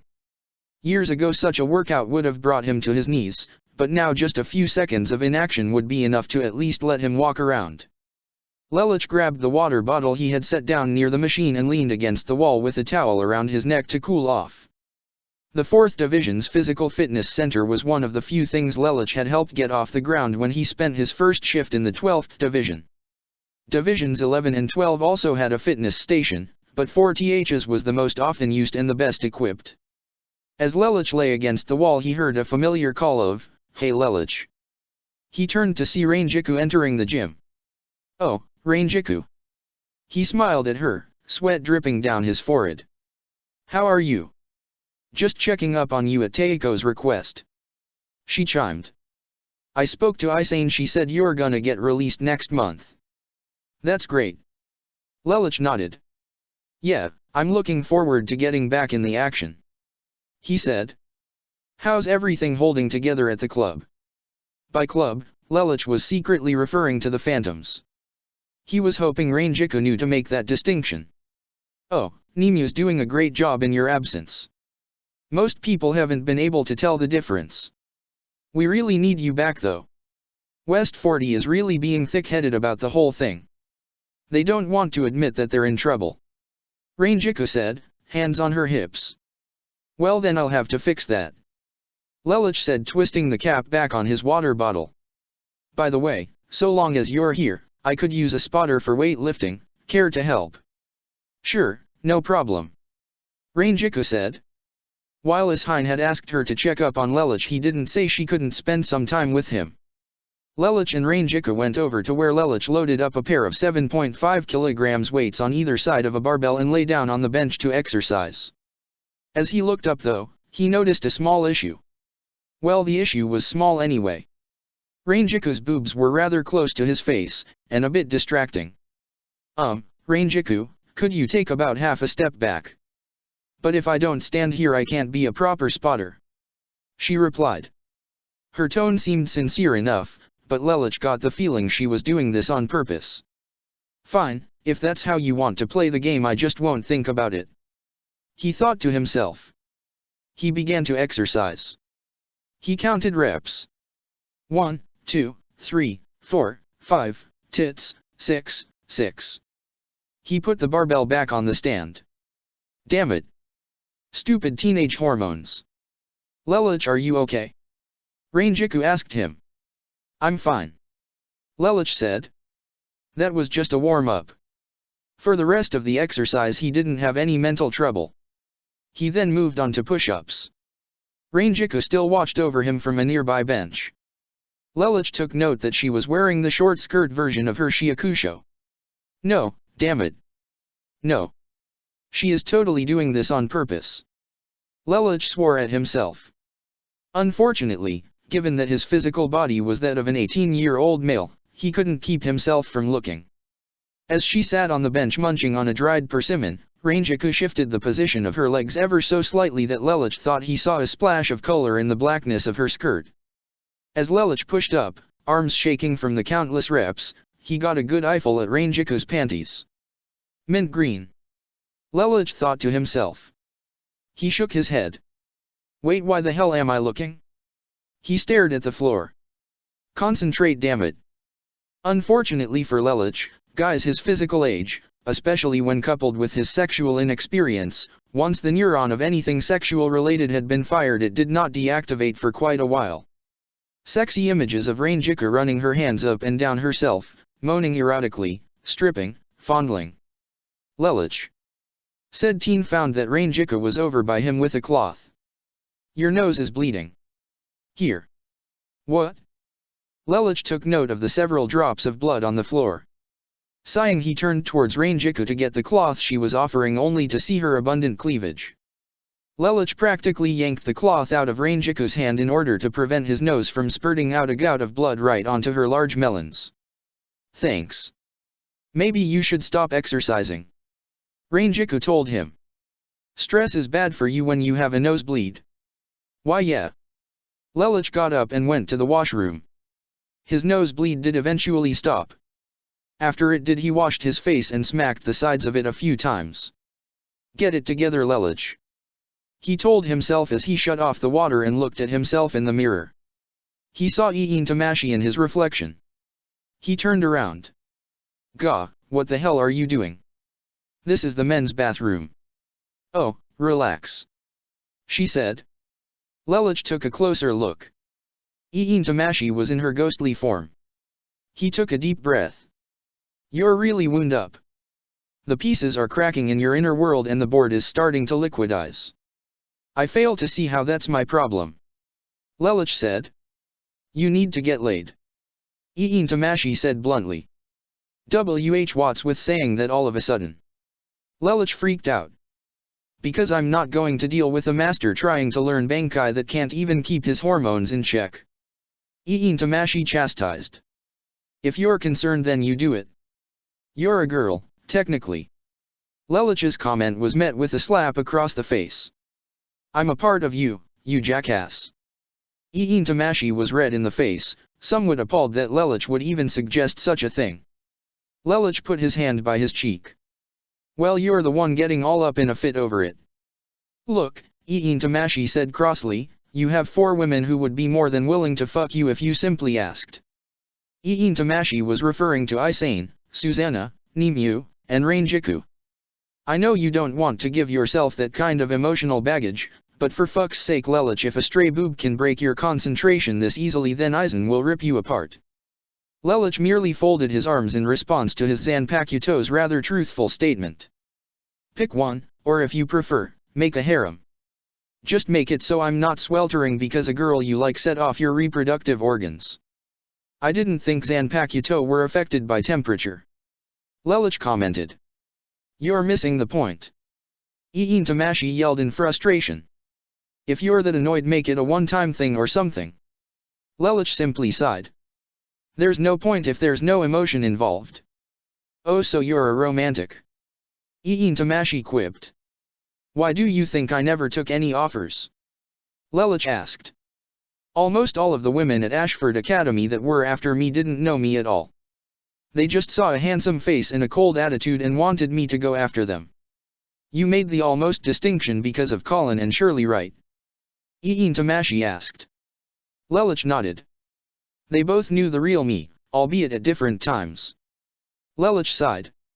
I've found myself wishing I hadn't been misplaced in time so that I could have found Shirley, but I think I was sent back with a mission, to stop Aizen.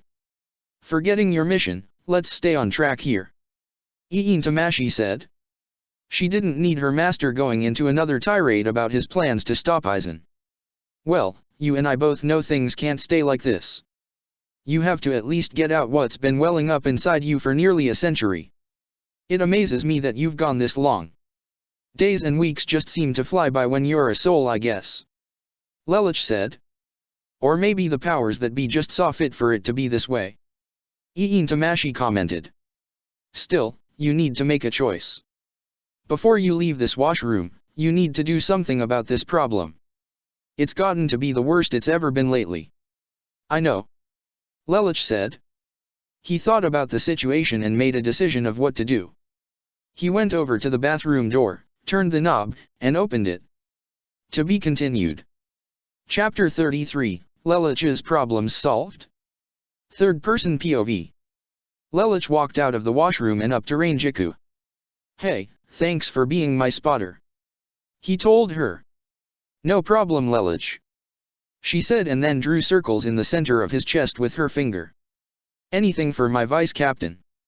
Lelich swallowed and did his best to avoid an obvious show of arousal. He coughed, I need to be getting back to my hospital room. He dashed away, leaving Rangiku confused and rather disappointed that Lelich hadn't chomped at her bait. Why won't he notice me? She humphed. Once in his room, Lelich grabbed his soul pager and sent a message to a predetermined recipient. Please come.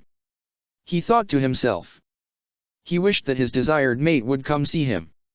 He knew that he did in fact like her and his hormones made him want her so bad. He stood in the room, waiting for her when at last she arrived. Lelich-sama, you wanted me to come see you? Nimue asked. Her query was met by Lelich grabbing her by her upper arms, pulling her towards him and kissing her forcefully on the mouth. Nimue wrapped her arms around Lelich's neck and motioned and moaned into the kiss. Lelich put one hand on Nimue's shoulder and the other just above her ass. Lelich released her and Nimue backed away. Her heart was pounding as her mind tried to keep in step with her emotions. She put her fingers to her lips. That was so passionate. The sound of a door closing, locking and being soundproofed with a barrier of Keto broke Nimue out of her thoughts just before she found Lelich standing in front of her. Nimue was unsure now why Lelich had asked her to come to him so suddenly. His message had said, "Come see me. I'll be waiting for you in my medical room." He had given no details or additional messages, just that one that seemed to have a sense of urgency behind it. "Nimue, recently I've found myself with these urges as of late. They're urges I find myself unable to control as of late. I find myself longing for you. When you're near I feel strange. I'm just going to cut right to the point." Nimue, Lelich kissed Nimue passionately and briefly, leaving the artificial Soul Reaper wanting more. "I want to make love to you." Nimue was taken aback. "Make love?" The words reached Nimue and lingered, as if they hadn't settled in her brain quite properly just yet. She desired Lelich more than anything else, but she thought her desires were nothing more than wild fantasies of her own perversions. Nimue blushed and looked at Lelich longingly. Do you truly desire me, my body?" she asked. "I do." Lelich said hungrily and wrapped Nimue in his embrace and licked up the right side of her neck. Nimue let out a very soft and maidenly moan. She then turned Lelich to look at her and then drove her tongue inside his mouth. When she pulled away she smiled. "I will make you happy, Lelich-sama," Nimue told him. She pushed Lelich away slowly and slightly so that her fingertips rested on her chest. She then gently lifted her arms out of her sleeves and then let the top of her robe hang down around her. She then untied the sash and completely removed her top, hanging it on the bar where the curtain around Lelich's bed. She then motioned into Lelich's embrace and twirled around him and lightly guided him so that his back was against the wall. Nimue then straddled down the side of Lelich's body ever so slowly, letting her unexposed breasts brush down every inch of the youthful-looking Soul Reaper until she was on her knees. Nimue dropped Lelich's pants and removed his undergarments to get to Lelich's now throbbing manhood. Nimue opened her mouth and took the hard thing into her mouth and then clamped her tits around Lelich's member. Lelich hissed from the pleasure surging through him. Nimue continued to work her tits over Lelich, gradually increasing in speed. "And Nimue." Lelich grunted only for Nimue to remove her mouth and for Lelich to erupt in the soft embrace of her breasts. Nimue licked all of the phallic juice off of her mammary glands and then stood up and reached underneath her skirt. Lelich became hard again in anticipation for what was about to happen as Nimue dropped her panties down to her ankles and then stepped out of them. She then turned around and pulled up her skirt, revealing her bare behind to Lelich. She licked her lips, enticing him to come forward and take her. Lelich took her offering and plunged his throbbing manhood deep inside Nimue. Nimue let out a loud, pleasured moan as Lelich entered her. The anti-heroic vice captain got his bearings straight and began thrusting in and out of Nimue, enjoying the sounds of ecstasy she was expelling. Lelich ran his hands up along Nimue's back and then grabbed her soft breasts that swayed back and forth as he rammed himself inside her. He fingered her nipples with his index finger, causing them to harden and for Nimue's moaning to increase in intensity. Lelich knew all about sex and sexual encounters. Knowledge and information was high forte. This was his first time having the chance to use such knowledge in this particular field though. Lelich continued to thrust until he withdrew from Nimue, pivoted himself and landed on the chair set up by the night table. He beckoned Nimue towards him. Nimue came over to Lelich and sat on top of his cock, facing into him. Lelich drove his tongue in random-sized arcs around Nimue's nipple at irregular intervals all the while thrusting into his partner. Lelich-sama. Nimue gasped. She was really starting to feel it as the man she loved thrust his extra sword into her love hole. Lelich drew his tongue back and moved Nimue's right breast around in a circle. As if Nimue didn't have enough of a desire to follow Lelich to the ends of the earth, now he was driving her crazy and satisfying her carnal desires for him. Nimue, of course, was doing the same for Lelich. He desired the artificial Soul Reaper in her entirety and he was currently fulfilling that desire. Nimue got off Lelich and lay down on the bed, waiting for him. Lelich got on top of her and plowed into her, looming over her looking down upon her flushed, aroused face and her hot body. His hands were on her forearms as Nimue fondled her own breast. Lelich leaned closed so that he was mere inches from Nimue's ear. "Tell me that you belong to me, Nimue." It was a fantasy of Lelich's to feel as if his partner was a possession of his, a possession he would possess possessively.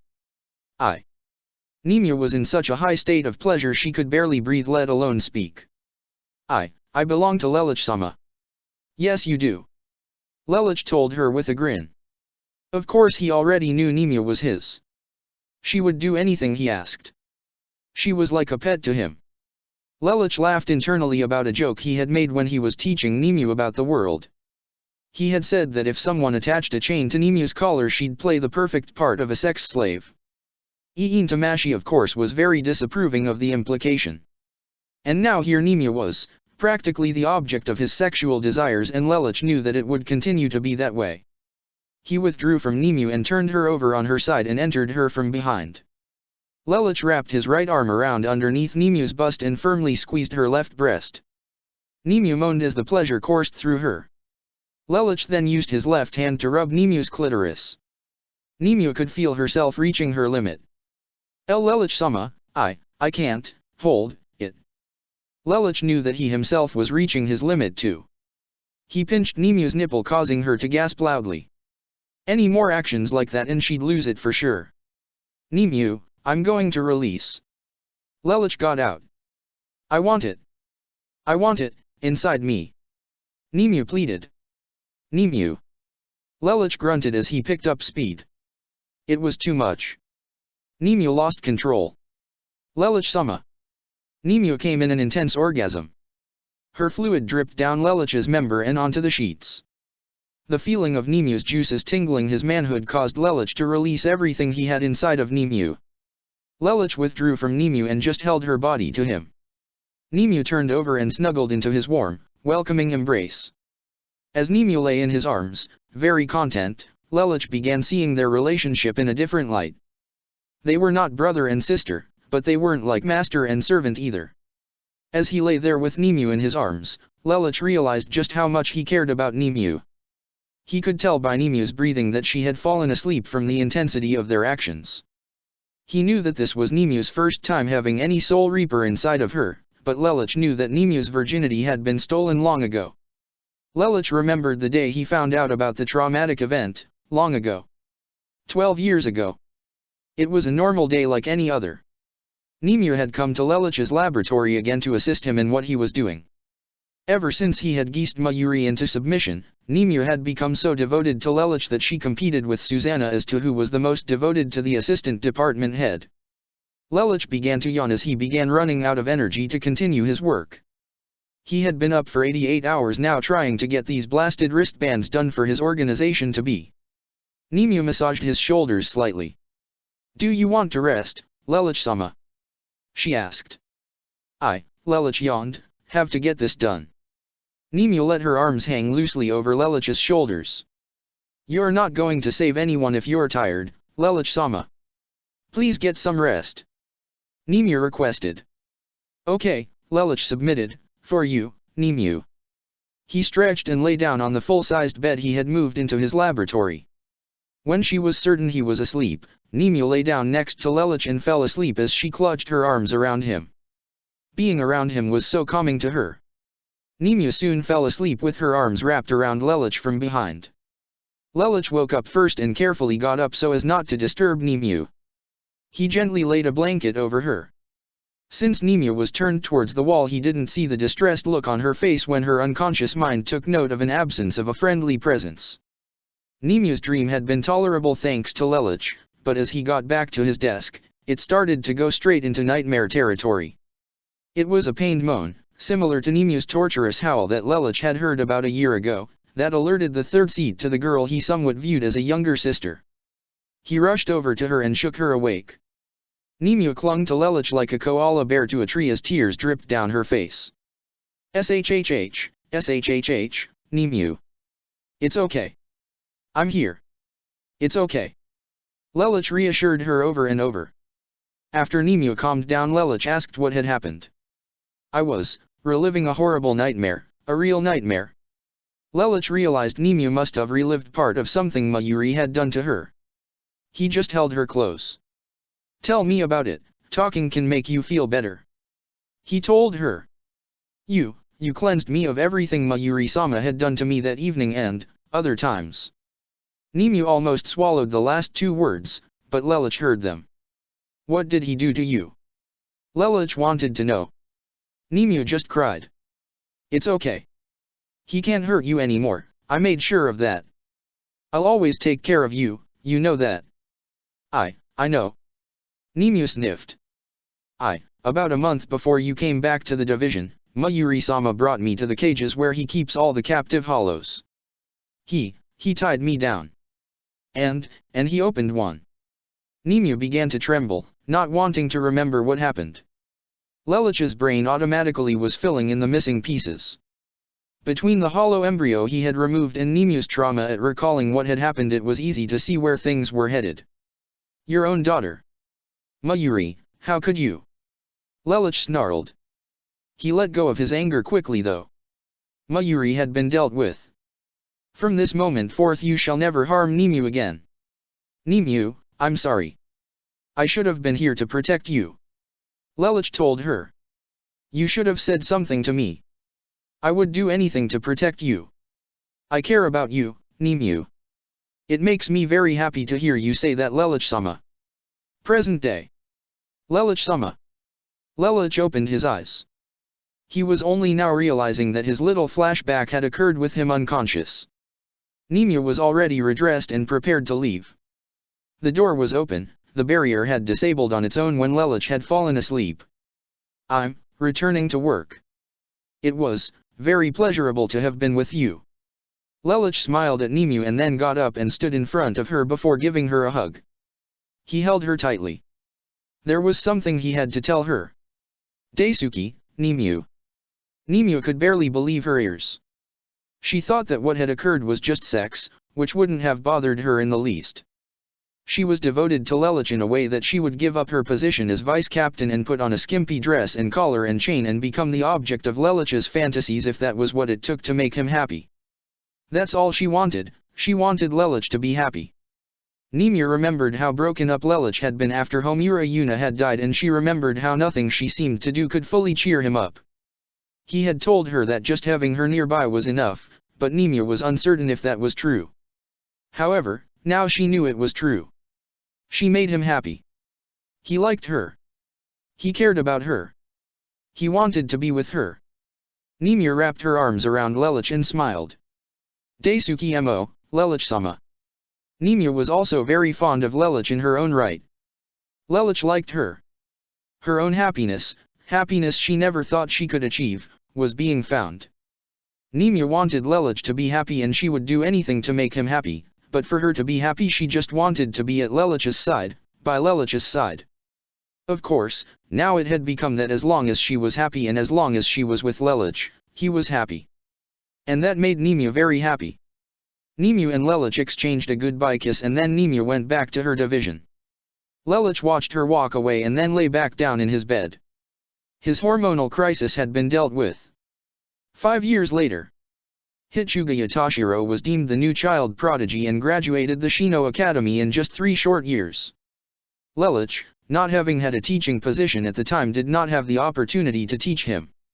Still, unwilling to take any chances, he dropped the hint to his captain to give Hitsugaya a 10th seat position. 10th seat was considered the cut-off point for Soul Reapers that did not know their Zanpakuto's names, with a few exceptions of course. Zaraki Kenpeiga was one of those few exceptions. Hitsugaya had a very minimal understanding of his Shikai. It was usable, but still largely uncontrolled. Aizen, using Momo as leverage, dropped the incentive to join his squad as a 9th seat in hopes that he could shape Hitsugaya as he had similarly shaped Talbumasuk. He was not aiming to take the short Soul Reaper under his wing, but instead attempting to become a benefactor for Hitsugaya, making his inevitable betrayal even more impactful than it already would be. Aizen had no trust in anyone, even Talbumasuk, Jin and Tison. He was prepared to deal with each of them should they become a threat. Jin's Achilles heel, as Aizen recalled, was Rainjiku. Tison, though loyal, was a wild card. Should he choose to turn against Aizen, Kyoka Suijutsu was not an option, but Aizen had other systems in place to deal with Tison. As for Talbumasuk, he was merely a backup on the off chance Aizen actually failed. He was a blind devotee. He was not captain level, so a betrayal would be a foolish move on his part. However, Talbumasuk's devotion to Aizen's cause was not like Momo's devotion. Aizen had Momo under the sleeve of his Haori. Where he stood, she was right under his arm. He learned from his mistakes with Hisuna. When he tried to control her, she fought back.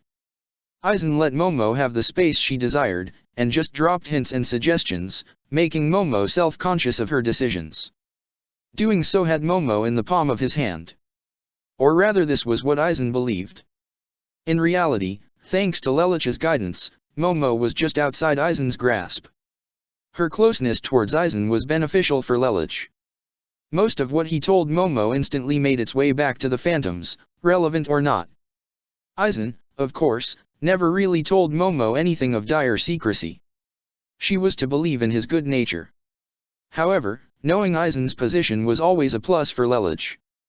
Momo still had yet to actually witness Aizen's dark side. The only thing besides Lelich's word that she had to go on was that tape recording. However, Momo's naivete had dropped tremendously since her initial induction into the Shino Academy and later the Godi I-13. Lelich had shown her many things for what they are. Her experience as Phantom Ubiareto opened Momo's eyes to many truths and let her see the world through newly cleansed lenses. In fact, many of the Phantoms were now seeing that Lelich had been right all along about the corruption in the Soul Society. Everyone knew it existed. No one knew it was as bad as they were discovering. Momo most of all was the one experiencing the most growth from the situation. She became a sponge and soaked up all the information and teachings Lelich could offer her. She became like another him. On the surface, Momo was a polite, upbeat, and friendly individual, much friendlier than Lelich's surface self. Momo was almost always a joy. Lelich could still be a prick even on the surface with some of the dark humor he was so fond of. In the dark, however, one could see that Momo was much more devious than she let on. While Lelich was far more cynical and underhanded, Momo still employed some rather dark tactics. At Lelich's behest, Momo had dyed her hair platinum blonde, like Shisato, put on a leather outfit and done a strip show at a bar in South Rukonga. Objective was for Momo to get in contact with a person of interest, which Lelich would later corner and geese for information, and potentially kill. True, Lelich could have used Rangika or Shisato and the job would have gone just as smoothly, but ironically Momo volunteered for the job and showed a darkness and self-independency the likes of which that even Lelich was shocked Momo could possess. Hichuga Yatashiro wouldn't have though. Momo acted in a similar fashion on her monthly days. Lelich watched from the shadows during this excursion and watched when Momo managed to smooth-talk her way into getting the necessary information before grabbing a nearby carving knife and stabbing the guy in the back of the head. Momo nearly used an evil laugh of her own, but Lelich witnessed the satanic smile on her face that she unconsciously tried to hide with her hand. Lelich had confronted Momo about this. He had meant for Momo to become independent, but he had not counted on Momo turning into less cynical, female version of him. It wasn't a complaint to tell her to stop, but he was just concerned. Originally Momo had been sick to her stomach whenever such tactics were even suggested. Her uniform helmet had been tear-stained when she helped to kill all the guards and combat-able workers of the Atremir family. 2 years ago. With the Phantoms dismissed, Lelich approached Momo to talk about her tactics earlier that evening. Momo, about the mission. Oh, should I have just knocked our target unconscious? Momo asked innocently. No, Lelich shook his head with a smile, it's just, I'm concerned, when we first started this operation you were the most innocent one on the team, but you've lately started to embrace a darkness I didn't even think existed inside you. There's nothing wrong with that, but... Momo smiled. It's all thanks to you, Sensei. I've learned a lot because of you. The world is full of corruption and we have to put a stop to it. Isn't that right? Yes, that's right, but I just wanted to know why you changed. Lelich told her. Momo's face became expressionless. At first I wasn't sure. I was very loath of such cruelty, but I know now that not everyone will play by the rules. I've learned that we have to fight on their level. We must use every tactic we can to win. Win? Rules? You say that like this is some form of game. Lelich stated. Of course it's a game. Life is a game, but you just don't get unlimited continues and enemies don't respawn. Lelich was becoming both amazed and pleased with Momo's change in personality. He laughed. Yes, that's it exactly. Life is a game and there are rules, rewards and an end. There are those who would break the rules and in turn others must break the rules in order to stop the rule breakers. The more rules you break to accomplish such a feat, the more dangerous the game becomes, but an expert of such a game can avoid being caught for the longest time, perhaps an eternity. Are you an expert, sensei? Momo asked enticingly. I was once so good at the game that I could have been considered the master of it. He grew solemn. However, sometimes things happen and you have to give up on winning. But you won't lose this time, right? We'll win, right? Momo get pent up. Lelich pat her head. Of course we will. Hinamori Momo, apprentice to Lamprough Lelich. Iin Tamashi joked. Oh, very funny. Present day. In response to embracing her bad girl side, while she still maintained her friendly surface personality, Momo let her hair hang around her shoulders. Repeating washing of her hair had gotten rid of the blonde dye from that one mission, and thanks to her loss of naivete her combat tenacity and reflexes had increased. This was not lost on Aizen, and it only made the man concerned. Momo's excursion 2 years ago had been during some time off, and Aizen couldn't help but feel as if an outside force, beyond him, was making subtle changes to Momo. Still, despite the changes, he was still mostly unconcerned. Momo was his loyal and willing subordinate. Momo had yet to see anything truly dark regarding Aizen. She wanted to believe her sensei, but she had to see Aizen's darkness with her own eyes. Lelich had told her Aizen was just like them, but Momo wanted to see it. It made her very confused at times. Still, she stuck to Lelich. She had gone too far down the path of darkness. There was no turning back to the light. Hitsugaya Toshiro, very knowing of Momo's slight changes, but otherwise largely oblivious to her newly born darkness, was dead set on locating the source of Momo's change. He liked that she was becoming self-sufficient and independent, but it put him on edge. He was afraid that Momo would wind up biting off more than she could chew. He knew only 2 men that Momo regarded with such high esteem, Captain Aizen Sosuke and Vice Captain Lamprough Lelich. Based on what he knew about both individuals, he figured that the latter had to be the source of Momo's slight changes. Lelich was pleased with Hitsugaya's choice, not yet aware of the young man's ulterior motives. True, he did know Hitsugaya and Momo knew each other. However, he was largely unaware of the protective instinct Hitsugaya showed for Momo. Hitsugaya had been with the 10th Division for 2 years now and had risen to 9th seat since then. Like Momo, Lelich, and the rest of the Phantoms, Hitsugaya was part of the game club community. Lelich had orchestrated a chess tournament that day to which the winner would play him in an exhibition round.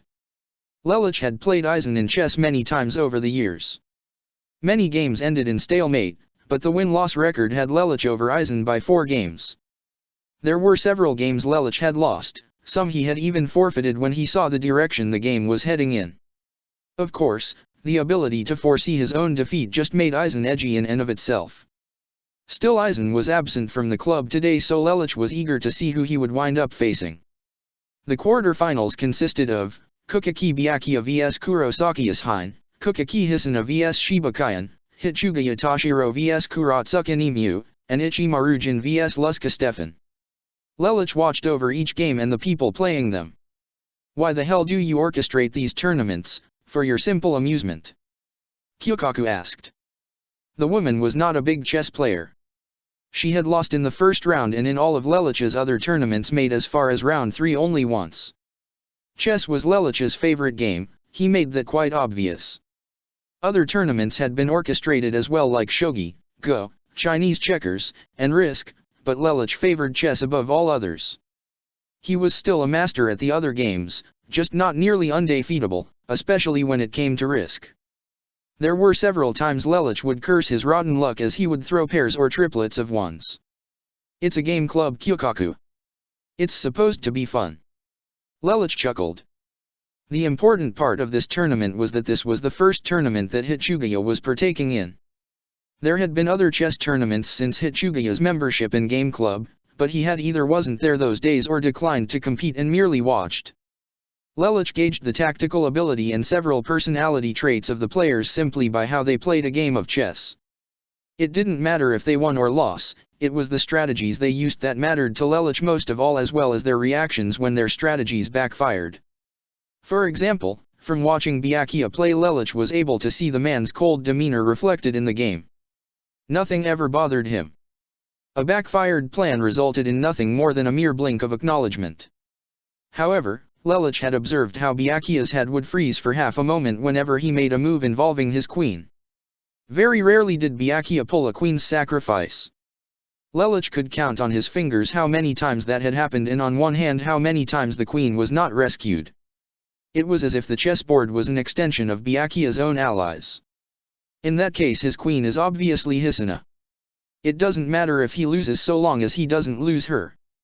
Lelich had thought to himself. The quarterfinals soon ended with Byakuya, Kyan, Jin, and Hitsugaya advancing. Lelich was impressed by Hitsugaya's skill to beat Nimue. She was learned the game at the same rate Lelich did so many years ago. Her ability was far inferior and she had long since capped her capacity, but she was very good at the game. Lelich knew that Jin and Byakuya were two of the toughest chess players he knew. In fact, they were on the list of his top 10 favorite opponents, along with, in no particular order, Aizen, Yamamoto, Shunsui, Urahara, Nimue, Anohana, and Lelich felt that Hitsugaya might soon knock Stefan off the list depending on how things went in the future. All the people he loved to play against were a challenge. Playing them was a thrill for Lelich, the kind of thrill he never got casually crushing Brighton Neon nobles. Not to anyone's surprise, Byakuya beat Kyan. Byakuya hadn't even been forced to make a queen's sacrifice and caught Kyan using a piece had captured when Kyan checked Byakuya. It shocked everyone though when Hitsugaya won. Many people wound up paying sums of money to Kyokaku. If there's one thing I love, it's a dark horse. Kyokaku snickered.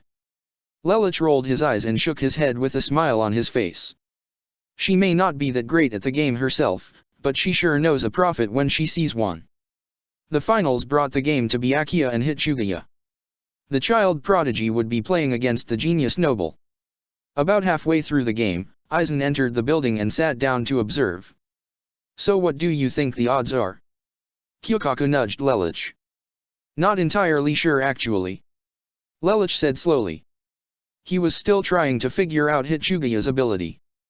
The odds definitely seemed to be in Hitsugaya's favor, but Lelich was trying to identify how Hitsugaya became so adept at the game. Let's see what I can piece together. Hitsugaya Toshiro always declined to the other tournaments, but he watched several games intently, and in casual games he never challenged any of my 10 favorite opponents. Lelich finally got an idea. I see now. He observes experts, gathers his own skill by playing non-experts, and largely has made it seem like he's not a very strong player. Thereby he creates an unconscious desire for more sympathetic opponents to go easy on him. He gauges the difficulty curve as the tournament wears on, and from there he is set to be ready for the big leagues when it counts. Lelich chuckled to himself. It seems someone has a deep desire to notice his skill. This, I'm sure, has everything to do with Hinamori Momo. Lelich continued to watch the game, which was almost over by the time he snapped out of his thoughts. Hitsugaya ended the game with more than half the pieces still on the board, shocking the entire room. Byakuya and Hitsugaya exchanged words of good sportsmanship, and then Lelich sat down to face Hitsugaya. You know, if you wanted my attention you could have just come by my office. Lelich joked. I thought you'd find it more impressive if I won my way through your favorite game, Lamperouge Fukotaiko. Hitsugaya replied. Do you really think you can beat me? You haven't been playing all that long. Lelich replied. Maybe so, but let's not forget who the prodigy is here. Hitsugaya retorted. Well, alright then, Lelich smirked, let's play chess. The game began and Lelich immediately began analyzing the game every second in turn. Hitsugaya could barely stay in line with Lelich's computer equivalent brain. It wasn't long before Lelich had ultimately taken complete control of the board and subsequently won the match. Still, Hitsugaya had made it interesting. After the tournament the club continued casually for another half an hour, and then Kyokaku kicked everyone out. Upon returning to the division, Hitsugaya requested if he could speak with Lelich privately. Lelich agreed. So, What's this all about? Lelich asked Hitsugaya. Good game by the way. Hitsugaya looked at Lelich sternly. Fukutaiko, I've known Momo for a long time, but she's changed a lot recently. Yeah, her change in hairstyle going on 2 years now is rather interesting. Lelich said, pretending to know nothing. That's not what I'm talking about. Hitsugaya responded. Lelich folded his arms and let the Soul Reaper speak. Momo looks up to you, a lot. I don't know if you realize just how much. I know what people say about you, that you have a darker side to yourself, despite your friendly demeanor. I want to know if any of that has rubbed off on Momo. I don't think it has, she's still her normal, cheerful self as always. Lelich smiled. Hitsugaya wasn't buying it. Fukutaiko, what do you know about the Phantom Unoja Jutsu? Taking a new approach? Clever, but not clever enough. Lelich thought. Should I know more than what others know? I'm probably the only one who would think so. Momo, the Momo I know would never see someone like Zero as an idol or a hero. Everyone knows what the Phantoms did to the Ultramirrors. Something like that would never sit well with her, not unless someone else made her think or believe otherwise. And you think that someone is me? What a wild imagination you have. Lelich joked. There are only 2 people that Momo reveres so highly above all else, Aizen Taiko and you. Aizen's openly opposed to Zero. It's only process of elimination to know who the spotlight shines down on after that. Hitsugaya's tone still reflected the proper respect for his vice captain, but his feelings towards Momo were what made that respect the only thing keeping him from becoming hostile. It's true. I do find Zero's actions admirable. The Phantom Unoja Jutsu is doing what the Godei should be doing, but can't. Lelich responded. Where do you stand? I too agree with Zero's actions, but that's not subject at hand, no, is it? Hitsugaya stated. Momo is Aizen Taiko's vice captain, but her views on Zero are different. For someone as devoted to Aizen as she is, that is a contradiction I just scratch off as a longtime friend of hers. I will ask again, have you done anything to Momo? What do you want me to say? Do you expect me to confess to some form of wrongdoing and manipulation? I am not guilty of anything more than being a teacher and a friend. If that drove Hinamori Momo to decide to take up a few of my traits and views, how is that my fault? Lelich asked. Hitsugaya merely stared. I see. He left the room. As he watched him go, Lelich figured he knew what was about to happen. He opened up his computer terminal and sent emails to select members of the Phantoms using the message committee meeting in 20 minutes. This translated to, go to the hideout and wait for me there. Lelich had enlisted the aid of Phantoms blue, red, white, pink, black and, most importantly, violet. Everyone arrived and assembled. Everyone knew that Lelich didn't always ask all the Phantoms to come to assembly. Lelich only took. So, what's the situation this time, Lelich? Shisato, the last one to arrive, asked as she walked towards the area where everyone was. There's an individual with a person of interest he wants us to investigate. Lelich answered. There was more to his statement, but Renji took advantage of his pause. So it's just another routine investigation mission? Not exactly. Lelich increased volume slightly. The person of interest they are looking to investigate is me. Huh? Ishine scratched the side of his head. Lelich sighed. Our client-to-be is looking to use Zero to investigate Lamp-Rouge. Lelich. Wait, so we haven't been contracted yet? Rangiku asked. Then why the meeting? Because I know our client and so do most of you here. He is, Hitsugaya Toshiro. Shiro-chan. Momo gasped. Wait, what does Toshiro have against you? More importantly, why the secrecy? I can clear you out. I'm the captain of the both of you. Ishine stated. Because Hitsugaya Toshiro is approving of Zero, so we can make him one of us. Lelich responded. So it's our job to help you pull that off then? Rukia stated. Exactly. Lelich smirked. So what's the plan then? Rangiku asked. Well, to start, if I'm going to get Hitsugaya Toshiro on our side, I need to design a new wristband, which will take me a week or two. Taiko, to keep Hichuga Yatashiro from growing more suspicious of me, I want you to send him to the world of the living, specifically Karakura Town. He's still considered a greenhorn, so he'll need some experience there. I will go and escort him back to the Soul Society and also pay a quick visit to Urahara Kisuk so that I can get the wristband finalized. When I bring him back, phantoms blue, red, and white will surround us in an attempt to apprehend me. Wait, you're going to deliberately make yourself out to be a target of the phantoms? Momo asked. It's a risky move, but it'll pay off in the end. Let me finish. Lelouch requested. Momo went silent. Now, I'll fight back with my Shikai.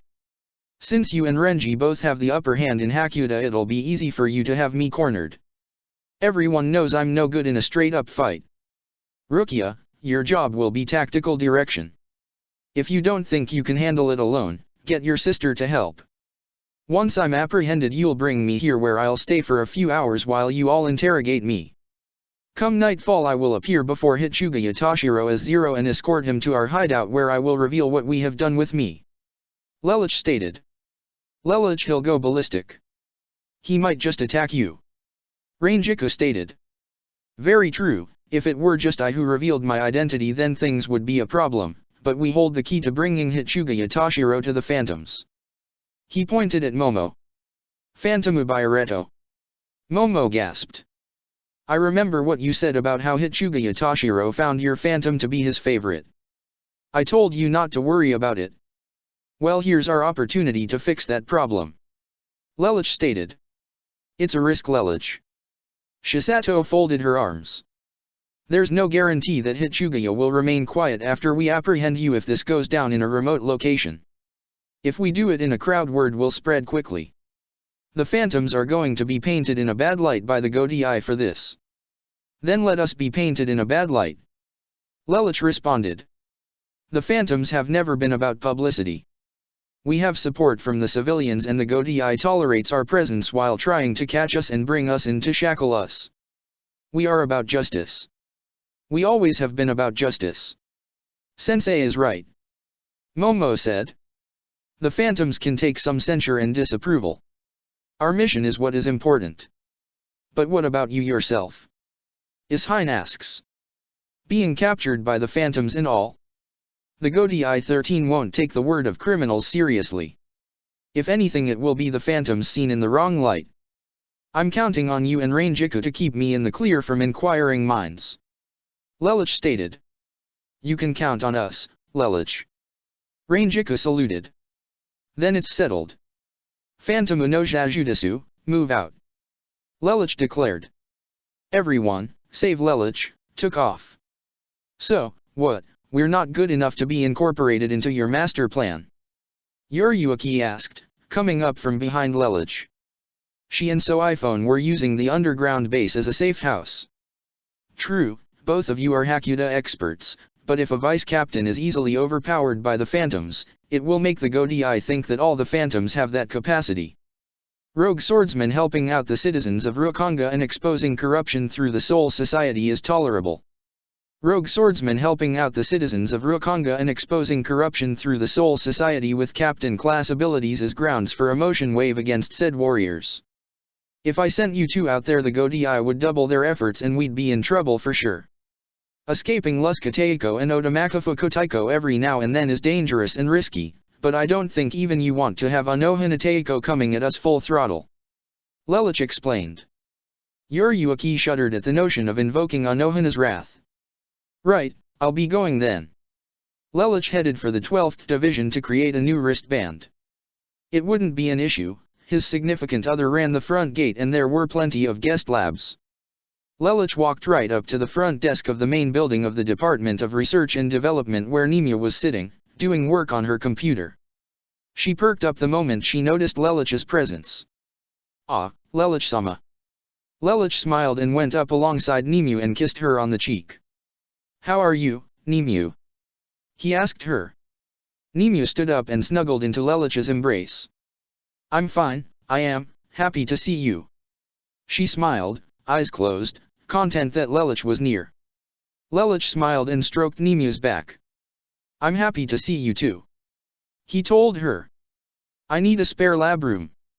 Nimue leaned up and gestured towards the spare labs. Follow me. I will escort you to an unused laboratory.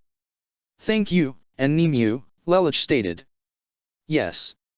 Nimue asked only for Lelouch to kiss her and walk past her. Nothing. Lelouch said with a sly smile. Do you really think this is wise? Iin Tamashi asked. Nimue stays at work. She's an honorary phantom. I don't have to worry about her like I would anyone else. Lelouch stated. Pardon me, but isn't this exactly the kind of situation that ended up with Nunnally being kidnapped? Iin Tamashi pointed out. What happened with Nunnally was the result of my team not watching what they were doing as well as poor communication in the form of Ogai not telling me he was hiding an amnesic Violet Inu. Besides, Nimue is strong and able-bodied, she can take care of herself. Lelouch stated. I'm just saying that given past experiences something bad is bound to happen. Iin Tamashi chimed. It'll take more than a few turns of bad luck to stop me this time. Come what may, I won't lose. Lelouch tightened his gaze. Iin Tamashi rolled her eyes and sighed, realizing that she wasn't going to get through to Lelouch, so she should probably save her breath. Whatever you say, Lelouch, whatever you say. To be continued. Chapter 34, Lelouch Story Mode, End. Third-person POV. Lelouch's plan began with everything going very smoothly. Hitsugaya was sent to the world of the living at Ishine's request, and Lelouch formed the wristband he needed for the white-haired prodigy. Hitsugaya's time in Karakura town was just about up, and Lelouch was waiting in the Urahara shop for the shopkeeper to finish finalizing the one wristband. While Lelouch waited, he looked at a newspaper. From the date he knew it was about 25 years before he was ever born. More importantly, he figured C.C had to be hanging around with his mother right about now, so the Soul Society probably wouldn't be bothering her for a while. With his mind thinking about the green-haired witch, he wondered if there would come a time, after his death, if they would cross paths. The things he would ask her, like if she remembered their first meeting, and knew about it the entire time they were accomplices. Lelouch's thoughts were interrupted by Urahara coming into the living room. Your service is complete, he said, handing the platinum-colored wristband to Lelouch, which the century-old Soul Reaper pocketed. Lelouch paid Urahara the service fee. Thanks again for this, Urahara-san. Lelouch said. Hey, no problem, Urahara tipped his hat. Right now you've got the best chance at stopping Aizen, so I'm willing to help out any way I can. By the way, are you sure about this plan of yours? On the off chance that the Central 46 or the head captain actually does decide to pull an investigation on me and take Zero at face value, I already took the liberty of giving the incriminating materials to Kyokaku and replacing them with harmless replicas. Lelouch responded. And by doing so you make the Phantoms look like they didn't know what they were doing. Urahara stated. On the contrary, the Phantoms either take contracts on certain individuals or we respond based on the information we hear. We aren't perfectionists. We aren't saints and saviors either. We are sinners that eliminate the truly sinful. Already the Gotei has seen the good deeds Zero has done and taken matters into their own hands on several occasions. The ulterior motive, of course, is to keep the Phantoms and Zero from getting there first, but of course the civilians don't see it that way. They are grateful to anyone who is charitable and generous. Given another 27 years, the Gotei may not even need our presence anymore. The Soul Reapers will soon take their own incentive to do the right thing instead of filling their wallets or acting in self-interest. If I can ever obtain captaincy, the process will be sped up even quicker. It's only a matter of time. Lelouch stated. The only reason we are truly needed now is to show the Gotei the biggest sinner of all. Aizen Sosuke. Urahara responded. Lelouch nodded. Well, good luck to you, Lelouch. Lelouch nodded again and headed out the door to go and fetch Hitsugaya. He found the 9th seed practicing at a construction site for a new neighborhood. Hey, ready to go? He asked Hitsugaya. The white-haired Soul Reaper gave a glance over to Lelouch. I was sent to pick you up. I don't need to be babysat. I'm not a little kid, you know. Hitsugaya returned. Lelouch was very unappreciative of Hitsugaya's blatant disrespect, but understood where it was coming from. It's nothing of the sort. Even I had an escort on my first mission. In fact, on my first mission my escorts actually came with me, so count yourself lucky. Whatever, let's go then. Hitsugaya said. Lelich unsheathed his Zanpakuto and created a Senkaimon for both Hitsugaya and him to go back to the Soul Society. Lelich and Hitsugaya exited out of the Senkaimon just outside the Siraidi's eastern gate. Wait, why are we all the way out in Rukanga? Lelich acted. In an instant, Shisato, Rukia, and Renji appeared before Lelich and Hitsugaya in their phantom uniforms, as phantoms blue, white, and red respectively, as planned. Halt, evildoer! Rukia shouted. Lamp-Rouge Lelich, we are taking you in. Oh really, what have I done that's so horrible? Lelich asked. Manipulation of subordinates in a conspiracy to overthrow the order of the Soul Society. Rukia proclaimed. By order of our Master Zero, we purveyors of justice cannot allow you to do as you please. I knew it. You were manipulating Momo all this time. Hitsugaya grabbed his Zanpakuto. If you want to apprehend me, don't think I'm going to come quietly. Lelich reached for his Zanpakuto. Rally and motivate, Ian.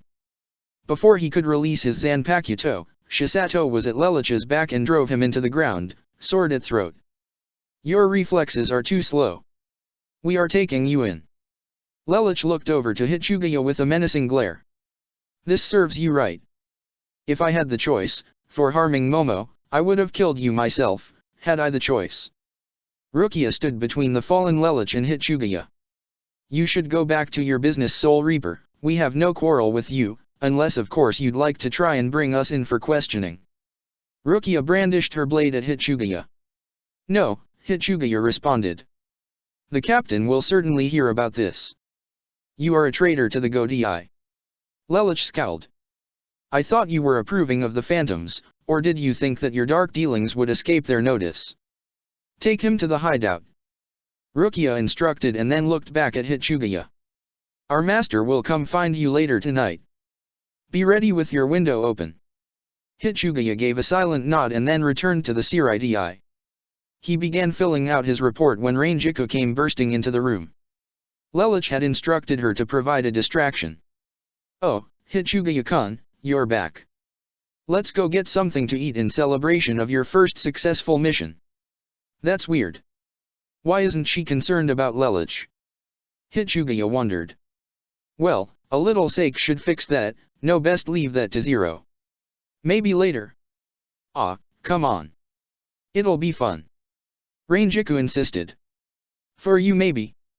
Hitsugaya responded. Don't make me give you a direct order. Rangiku chimed. Hitsugaya growled and grudgingly followed the blonde to the mess hall for some lunch.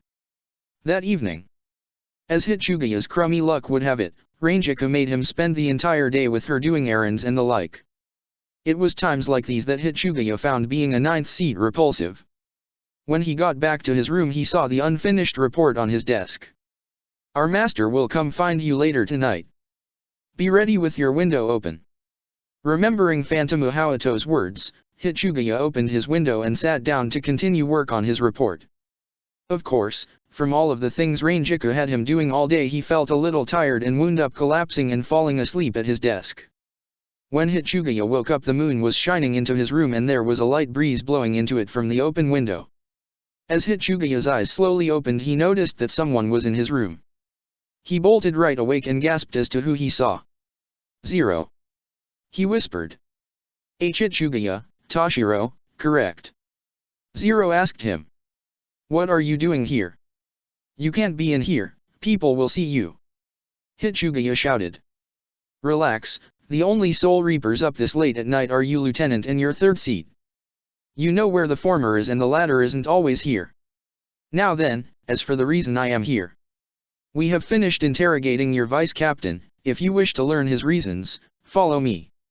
Zero stated. Hitsugaya was intrigued to hear what Lelich had been up to.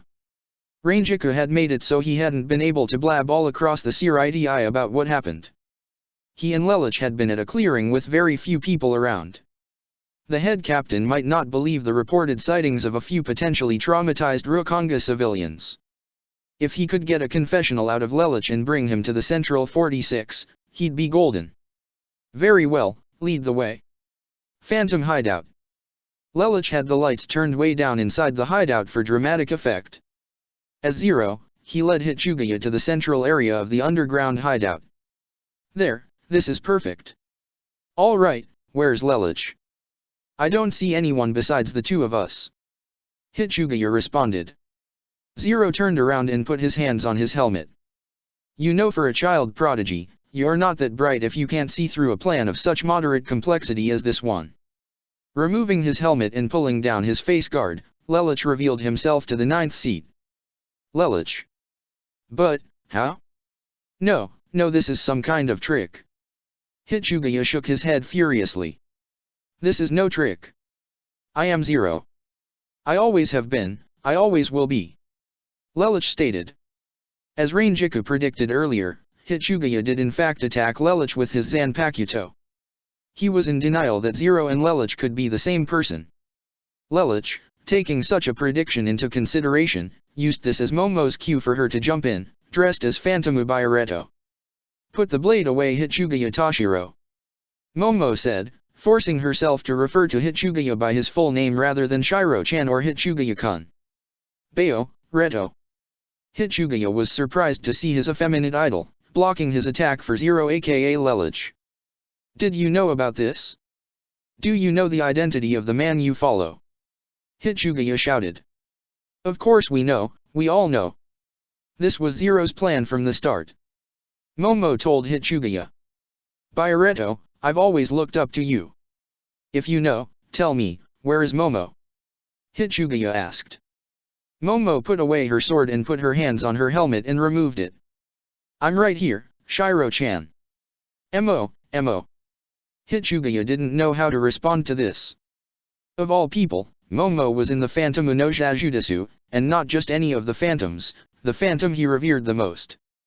Hichugaya Toshiro, Lelich spoke to him, I brought you here with the idea of offering you a spot in the Phantom Unoja Jutsu. Now that you know the truth, is there any reason we cannot work together? Lelich extended his arm out to Hichugaya. But then, Momo, all those people, everything that Phantom Ubiareto did, was me, Shiro-chan. I know what you're thinking, but, somewhere along the line I stopped caring. She clenched her fist. I believe in Sensei. I'm a stronger person thanks to him. I see, so that's how it is. Just who else do I know is on this? Hichugaya asked. Momo was about to speak, but Lelich stopped her and stepped forward. If you want to know our comrades, you must join us in our cause. You've always been approving of my methods, as Zero, now that you know that Momo is not only safe, but that I am not your enemy, shall we work together? Is there a reason for your grudge against me? No. Hichugaya responded. Not anymore. You have made your point, Lelich. It seems I still have much to learn. Yes, you do, and I will be the one to teach you. So, do I see this as a formal acceptance to join? Affirmative. Hichugaya responded. Lelich acknowledged Hichugaya's statement. From this moment forward you are a phantom of justice. Why don't you give this a test run? Hichugaya nodded and Lelich explained how the wristband worked. He prepared himself to enter into his costume. Watashi wa, Hichugaya Toshiro. Phantom Upura China. Platinum. The lights came on in response to Hichugaya's declaration. The sleek, shiny uniform accented Hichugaya rather well. Not bad, Urahara Kisuke certainly hasn't lost his touch. Urahara, Kisuke. Hichugaya was confused. Ah, right, I suppose you wouldn't know. Allow me to explain the truth that has been hidden away from all Soul Reapers for so many years. 5 years later. Hichugaya accepted Lelich's explanation at face value. Like many others, Hichugaya wasn't exactly sure that Aizen was truly capable of such misdeeds as what happened with Urahara Kisuke, but Hichugaya was willing to trust Lelich's word, if Momo could, until evidence from the opposition suggested otherwise. For 5 years, a new phantom showed his face across the Rokanga. In those 5 years, Lelich was able to lock the complete approval of all the Rokanga districts from 34 to 80. Today, Lelich's ultimate plan was to be put in action. Today, he would expose Aizen for the slime bag he was. He had it all set up and figured out. He and the troop were stationed outside the Siriti, ready to leap into a tunnel Lelich had dug deep through the underground of the Siriti over the last 15 years. The phantoms would emerge from the tunnel and make their declaration for Aizen Sosuke to be brought before them, to which Lelich would corner the man, recording device at the ready to be echoed to the four corners of the Siriti. Yes, everything was going according to plan, but Lelich's plan was not as firm as some of his others, and this was the gateway to which Aizen would make his whole plan crumble like a house of cards. Boom! The explosion was heard throughout the entire Siriti and felt by Lelich and his companions as they traveled deep underground. With special dynamite and fuses, the maggot's nest exploded, allowing its inhabitants to escape into the Siriti. Squad 2's detention unit was mobilized to detain these individuals immediately, and the head captain called an emergency captain's meeting. To the surprise of many, Tsun and his hind were running later than Shunsui.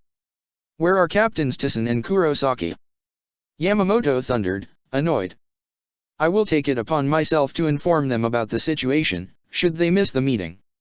"We do not have time to waste, head captain," Aizen stated. "Sosuke's got a point, Yamaji. We should probably do something whilst we can," Shunsui added. "Very well, does anyone know what exactly happened?" Yamamoto asked.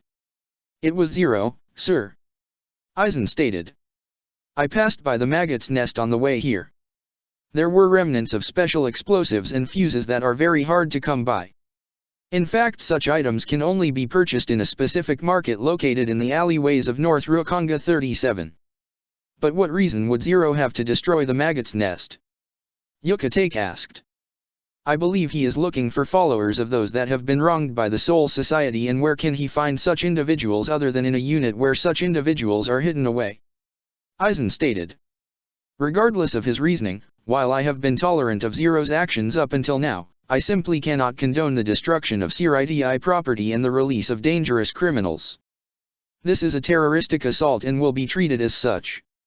I am ordering that all senior officers, captains and vice-captains included, be deployed to dispose of the Phantom Unoja Jutsu." The alarms went off, and from deep underground Lelich could hear the stomping of feet and the chaos going on up above. "This can't be good," he thought to himself. 0 to G1, what the hell is going on up there?" Lelich demanded. Nimue responded over the radio.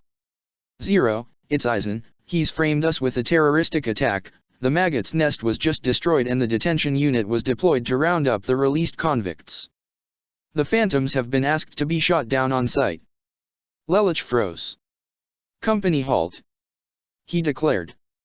"Hey, what's the holdup?" Shisato asked as Lelich turned to address the phantoms.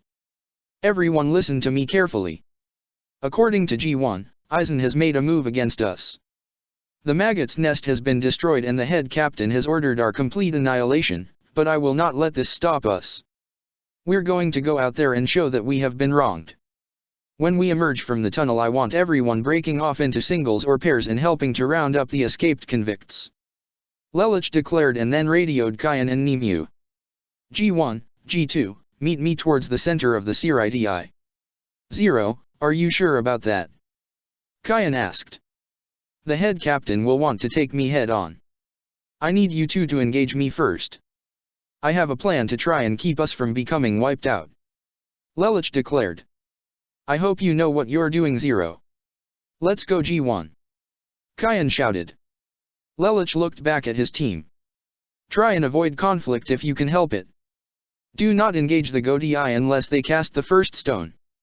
If you need to escape, use Bakudo Kido or just enough force to temporarily disable your enemy if you must strike first. Is that understood?" "Yes, sir," Lelich's group announced simultaneously. "Very well then, Phantom Unoja Jutsu, move out," Lelich declared. The phantoms burst out of the ground like Soul Reaper undead, and immediately each individual used Shunpo to start looking around for escaped convicts. They'd stick out like sore thumbs. Soul Reapers wore black. The maggot's nest convicts all wore white. As phantoms green and white traveled together, their trail was suddenly cut off by a voice shouting, "Hato 33, Sakasui." The following explosion tore through the roof. Rukia and Hisuna were just about to cross. The identical-looking sisters found themselves face to face with the last person they'd ever want to face off against, Hisuna more so, Captain Kukaki Byakuya. Rukia and Hisuna were tempted to call Byakuya by the informal ways they referred to him, but each kept the other from doing so with a simple tug on the other's cape. Kukaki Byakuya, listen to me. The phantoms have been framed. We are not the enemy here. Do you think I will take the word of a criminal seriously? Byakuya asked. No matter your reasons or what you say, the Suteiko has ordered your annihilation. I will carry out that order. Byakuya drew out his Zanpakuto. Scatter, Senbonzakura. Run white. Hisuna shouted. Rukia ran to dodge out of the way and narrowly escaped the attack. Hisuna also narrowly managed to avoid being injured. Both sisters managed to distance themselves from their opponent. Nei-san, I don't want to fight Ni-Isama. Rukia said, troubled. I don't like it either Rukia, but we don't have a choice. Hisuna said and then wrapped her arms around Rukia and gave her a big hug. Whatever happens, I just want you to know that I love you, baby sister. Nei-san. Byakuya soon interrupted the touching moment with a Sakasui blast ripping through the area. With Rukia still clutched to her body, Hisuna used Shunpo to dodge. Both sisters faced off against Byakuya and prepared to return fire. Forgive me, Byakuya-sama. Heido number 73. Heido number 33. Rukia shouted. Sarin. Hisuna began. Sakasui. Both sisters fired their different leveled Kido so that the blasts converged into each other and creating one big blast and slammed towards Byakuya. The attack showed to have no effect, as Byakuya had a Bakudo 81 set up for blocking. I do hope none of you underestimate the power of a captain. The battle entered its second round. While this fight was going on, Ranjika was doing her own dash around the Siridi only to nearly be skewered by an incoming strike. Ranjika saw the blade land in the roof and pierce the shingles right through. She looked over to where her assailant was. Phantom Upinku, I must have quite a bit of luck to be going up against the team-proclaimed most elegant member of the Phantoms. Ichimaru, Jin. Ranjika stared at her childhood friend dressed proudly in his captain's Haori. You're going to be cursing your fate to have run into me. I might not have anything personal against ya, but orders are orders. Sorry about this, but you gotta go. Jin said and sent Shinso out again. Ranjika dodged to the side and drew out her blade and went after Jin up close. Old friend or not, she knew Jin didn't know who she was and so Ranjika would have to play into her character. She had no other choice. Friends were one thing, but family was entirely another. Yes, Hisuna and Rukia were related to Byakuya, but only through affinity. Bonds by consanguinity were even worse. As Isane made her way through the Siridi she was almost struck down by an incoming Shakkeiho blast. It was Kian who had attacked her. Her captain was in bed sick and Kian was off elsewhere so she and Sentaro made a bet that whoever could defeat the most phantoms was Yuka takes better third seat. Phantom Agur, I, Katetsu Kian, do hereby place you under arrest for destruction of Siridi property, release of dangerous criminals and protocol violation in accordance with Seoul Society procedure. Isane was frozen unsure how to Kian. Something inside her just wanted to rip off her helmet and show herself to Kian, but she just couldn't do it. She was Phantom Agur right now. Katetsu Isane didn't exist at the moment. Besides, something inside Isane just wanted a spar with her sister. You won't take me without a fight. Isane shouted. As the fights continued to increase in amount, Phantomu Indigo vs Sasakaibe Kojiro, Phantomu Birajian vs Kostsubaki Sentaro, Phantomu Redo vs Ibatetsuzumon and Phantomu Kurasudara vs Samakura Yasui, Phantomu Buru, aka Oloman Shisato, ran through the streets of her own division, since she knew the area well, looking for escaped convicts. However, what she ran into instead, was just a fight. The 11th Division was battle crazy and since they heard that the Phantoms were now legitimate targets many were scrambling around looking for an opponent. It was Madarame Mikeka that found Shisato. His initial assault, Shikai already released, was stopped by a roundhouse kick to his gut. Ikeka recovered rather quickly and leapt to his feet where Shisato met him head-on. Ikeka wiped the blood from the side of his jaw where he had scraped himself from his landing. Not bad, Ikeko commented on Shisato's kick. "I've always wanted to go up against one of you phantoms. You guys are supposed to be some protectors of the people or something like that, but it seems the old geezer doesn't want to tolerate you guys any longer. Are you going to talk me to death or are we going to fight?" Shisato declared. "I was under the impression that this division was full of fighters, not lecturers." Ikeko laughed, delighted by his opponent's attitude. "Sure," Ikeko said, "judging by your outfit I'd say you're Phantom Uburu. What does that matter to you, my name?" Shisato asked. She knew the answer, but she had to pretend she didn't. "It's my philosophy that I always want to know my opponent's name just as I want them to know mine. I think it's only fair for warriors of honor to give their names to each other. Or is honor something that you phantoms don't have?" Ikeko asked. "We have as much honor as some of the captains in the Godai," Shisato declared. "What is your name, Soul Reaper?" "I am the 3rd seed of the 11th Division, Madara Mikeku." Ikeko launched another attack at Shisato. While the bitter rivalry between the 3rd and 4th seed continued for the umpteenth time, another old rivalry was about to enter its uncountable round. As Keshiba Ryu ran through the streets of the Shirai, he was stopped by Akanza Jirobo.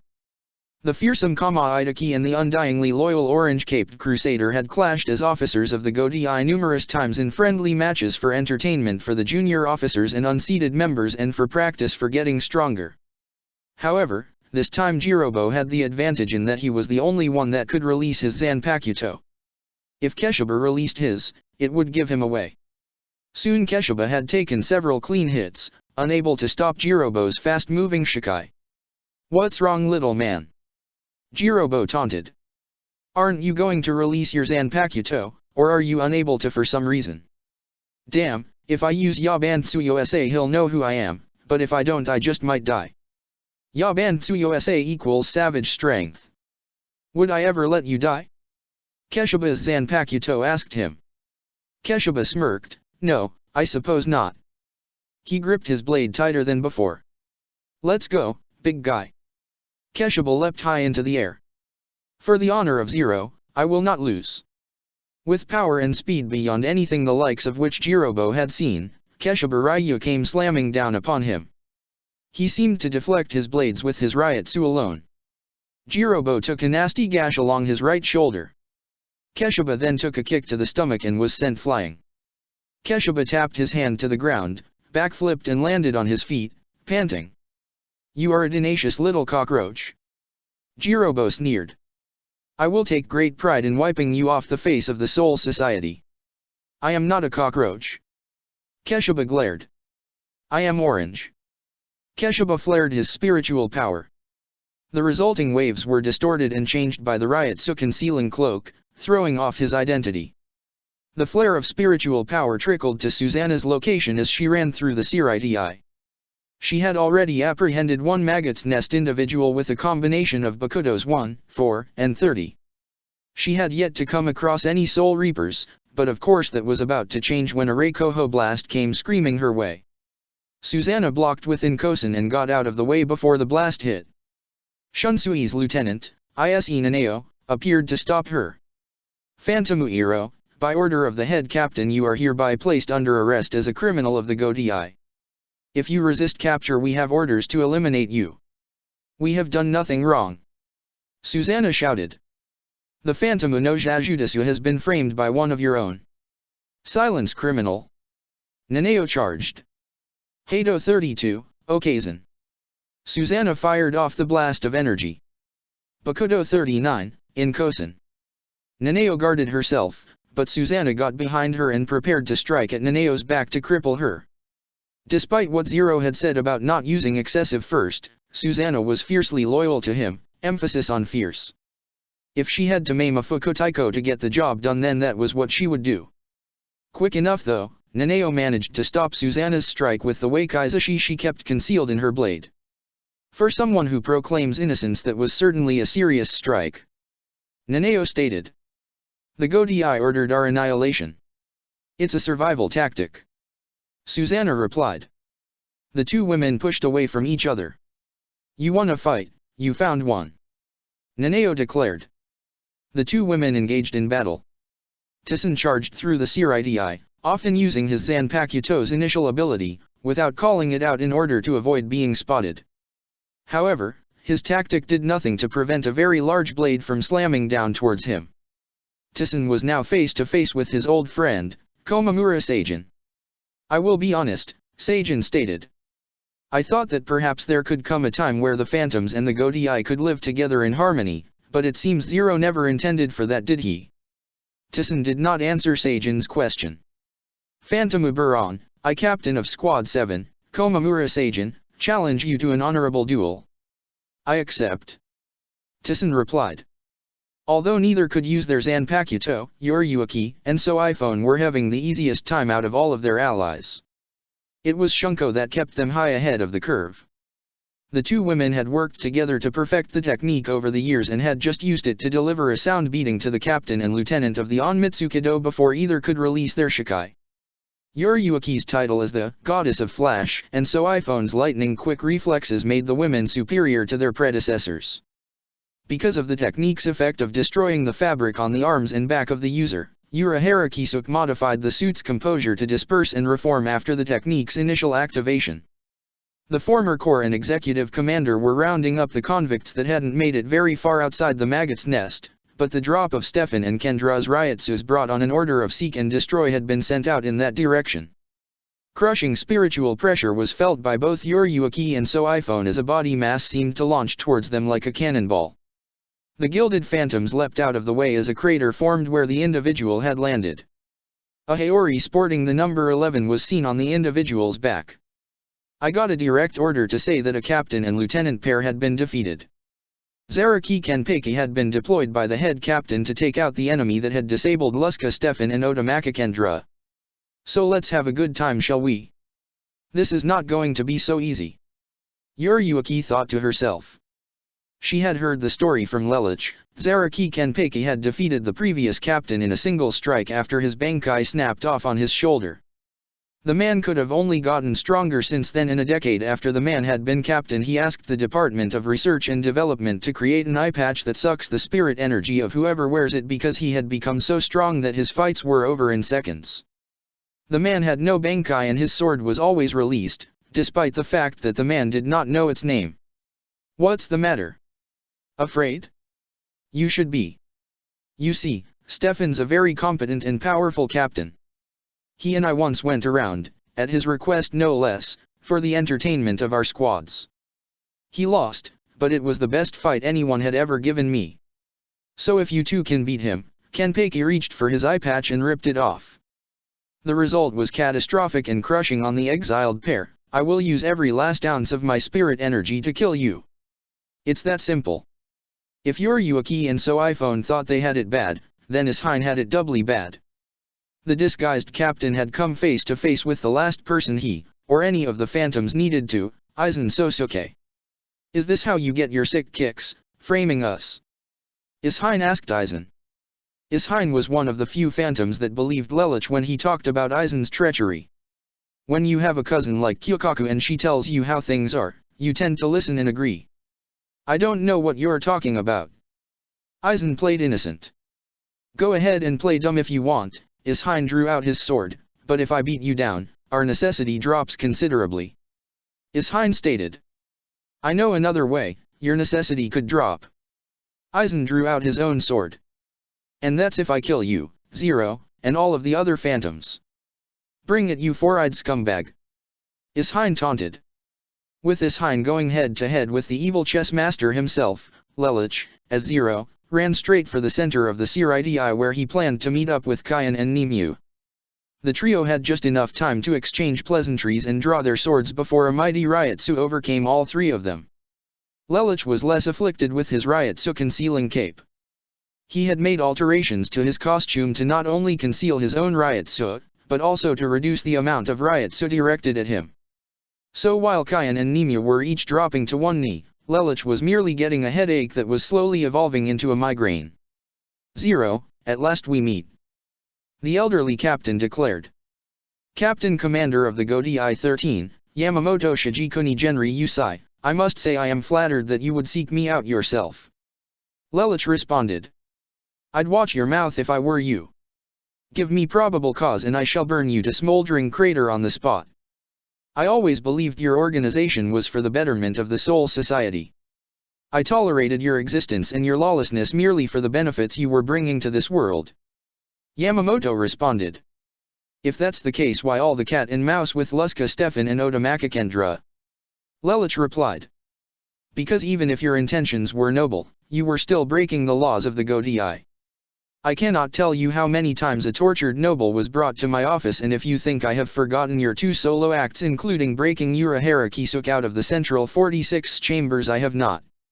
You, Zero, are an enemy to the Godii. Although your actions have helped many, we have silently seen what you have been trying to show us. But you refuse to open your eyes to those who hurt others from the safety of the shadows. It's one thing to apprehend an obvious criminal. It is entirely another to be so blinded as to let an enemy make himself seem to be an ally.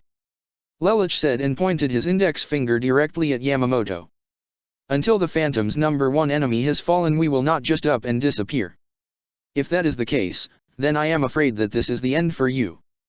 Before, when you were simply concocting good relations with the Rukonga civilians, it made me think that perhaps there are other ways of operation, but the destruction of the Maggot's nest to prove a point, now that is another story entirely.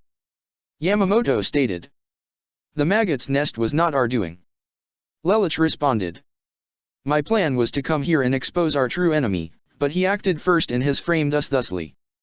Therefore my goal is now to clear mine and my team's name as well as the good name of Urahara Kisuk. What are you talking about? Yamamoto scowled. Urahara Kisuk was framed, and he was framed by the same person that is now framing the Phantoms. I will not allow such a coward to continue his unjust actions while I still draw breath. Lelich said, clenching his fist. Do you really expect me to believe any of that?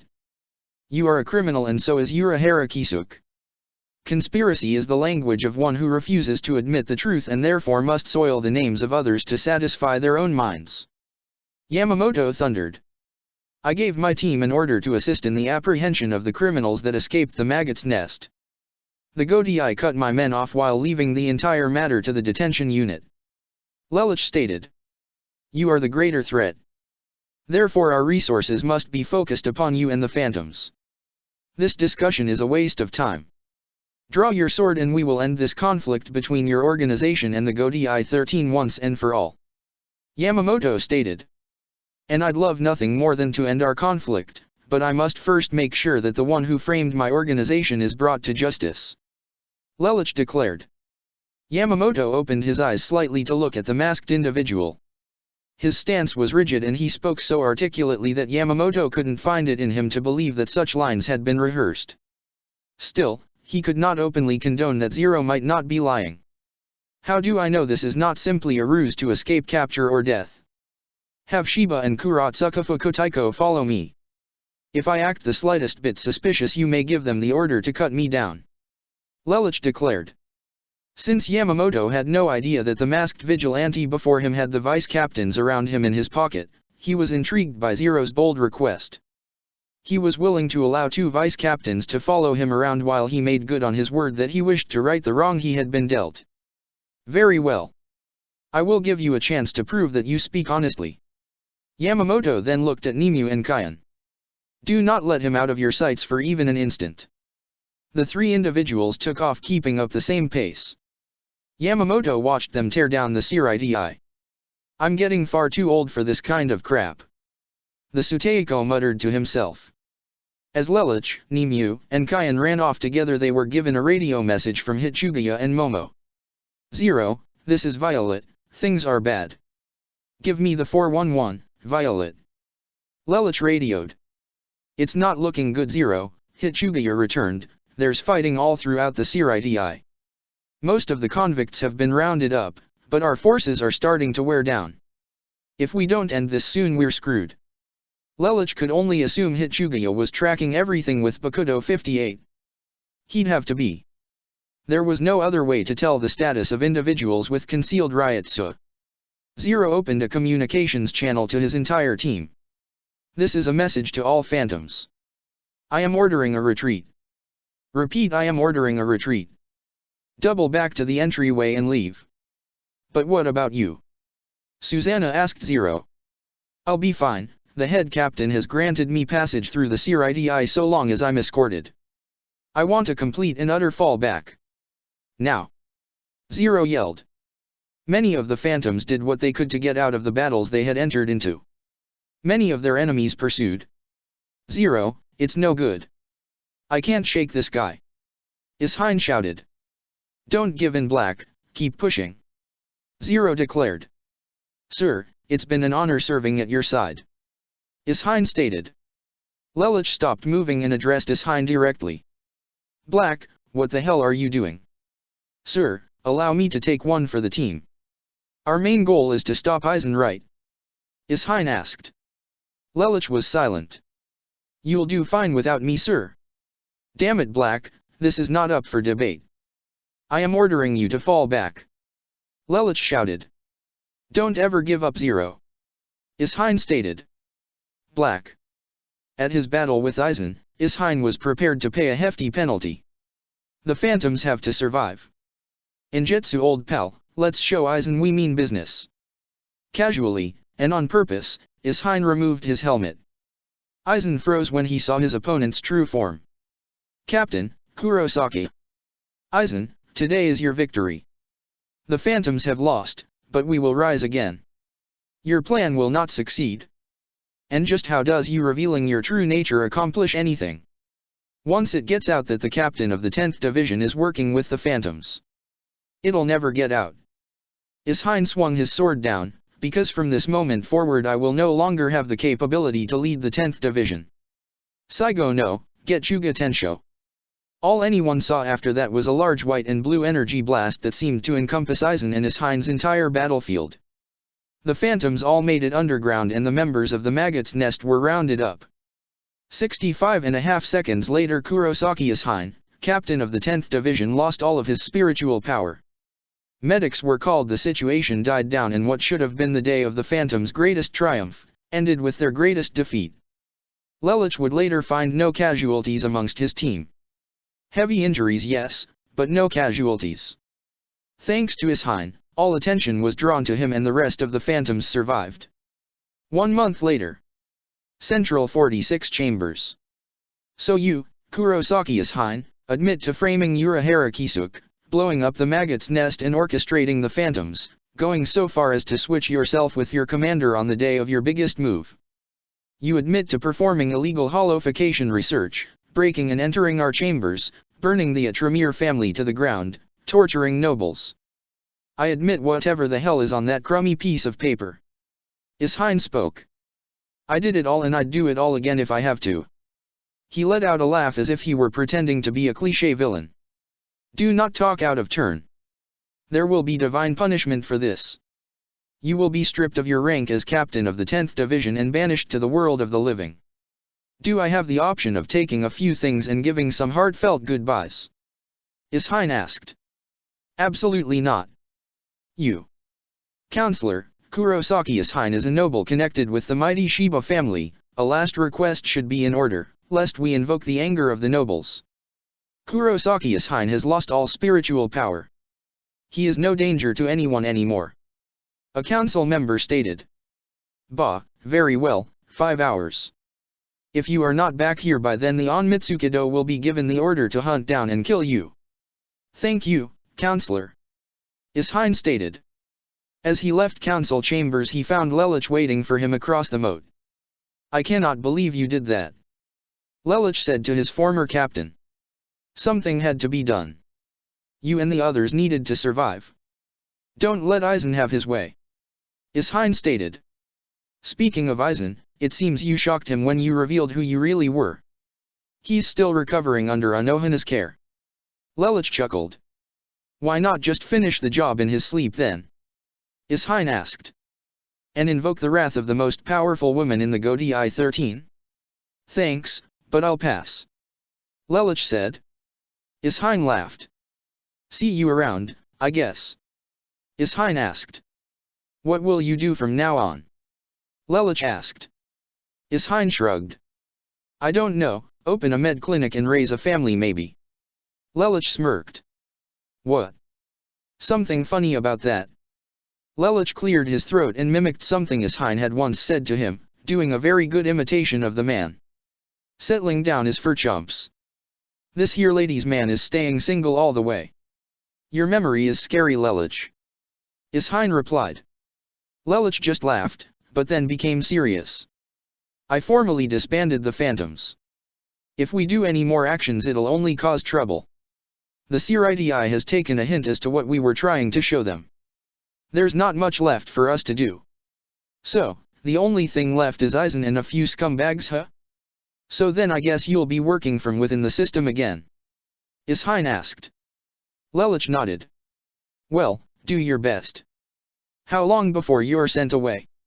Lelich asked. I've got 5 hours. I figured I might go and say goodbye to my family and then schlep out. Ishain stated. Kyokaku's going to give you hell. Lelich stated. Yeah, I know. Don't remind me. Ishain said. Lelich nodded. He and Ishain embraced into a manly hug, patting a fist to the other person's back before letting go. Be seeing you, Lelich. Ishain said and then walked on by. You know what must be done now. Iin Tamashi stated. I know. Lelich responded. 5 years later. Captain's Assembly Hall. The Phantoms had completely disappeared from the face of the Soul Society. Many of their supporters were disappointed, but Soul Reaper and Rukonga civilian relations had spiked in the last 5 years. It seemed that Yamamoto had taken Zero's words and desires to heart. Of course he would never admit such a thing. He knew that Kurosaki Ishain had merely set himself up as a martyr. He knew that the real Zero was out there somewhere, as were the rest of the Phantoms. He wasn't about to invite them for sake and sushi though if they showed up. The Phantoms were still wanted outlaws, despite their good deeds. Currently though none of that mattered. The Godai had once again lost a captain and once again the lost captain had come from the 10th Division. Therefore, a new captain was needed to take Kurosaki Ishein's place. Finally such an individual had been approved at the last captain's meeting when Taisen Kaname, Yukatake Jushiro, Kiraku Shunsui, Kukaki Byakuya, Kuratsuka Mayuri, and Luska Stefan all recommended the same individual of which Anoha Naretsu, Komamura Seijin and the head captain himself all approved to become captain. The individual in question agreed to becoming a captain and now the induction ceremony would begin. With the banishment of Kurosaki Ishain, the Godai has lost another good captain. And I say this despite his despicable actions. He was a good leader and captain with the ways he acted, despite his hidden felonious behavior. The other day though we found a suitable replacement for him and once again the Godai will be at the pinnacle of its strength. Yamamoto looked to the door. You may enter. The large double doors opened as a thin, tall, and young man with black hair and violet eyes, wearing the number 10 Haori, stepped through. He acknowledged the captains around him and stood before the head captain before getting down on one knee in salute. He then turned around and addressed the other captains. My fellow captains, I, Lampuj Lelich, do hereby accept the responsibilities and privilege of being a captain of the Godai. So long as I wear this Haori I am the captain of the 10th Division. Effective immediately. End of Chapter 34. Chapter 35, Ichigo Story Mode, Start. Third-person POV. It has been 15 years since Lampuj Lelich first became a captain of the Godai 13-20 since Kurosaki Ishain was banished to the world of the living. Although the Phantoms had suffered no major loss or casualty, Lelich was forced to disband them. They had lost, Eisen had won. However, though their team was disbanded, their bonds to each other were not lost. Lelich and Nimue, a happy couple for several years, had a falling out and separated. They remained close, but Lelich did not want to risk Eisen thinking of Nimue as his Achilles heel. He had to remain self-sufficient and make sure that if his ship sank that no one went with him.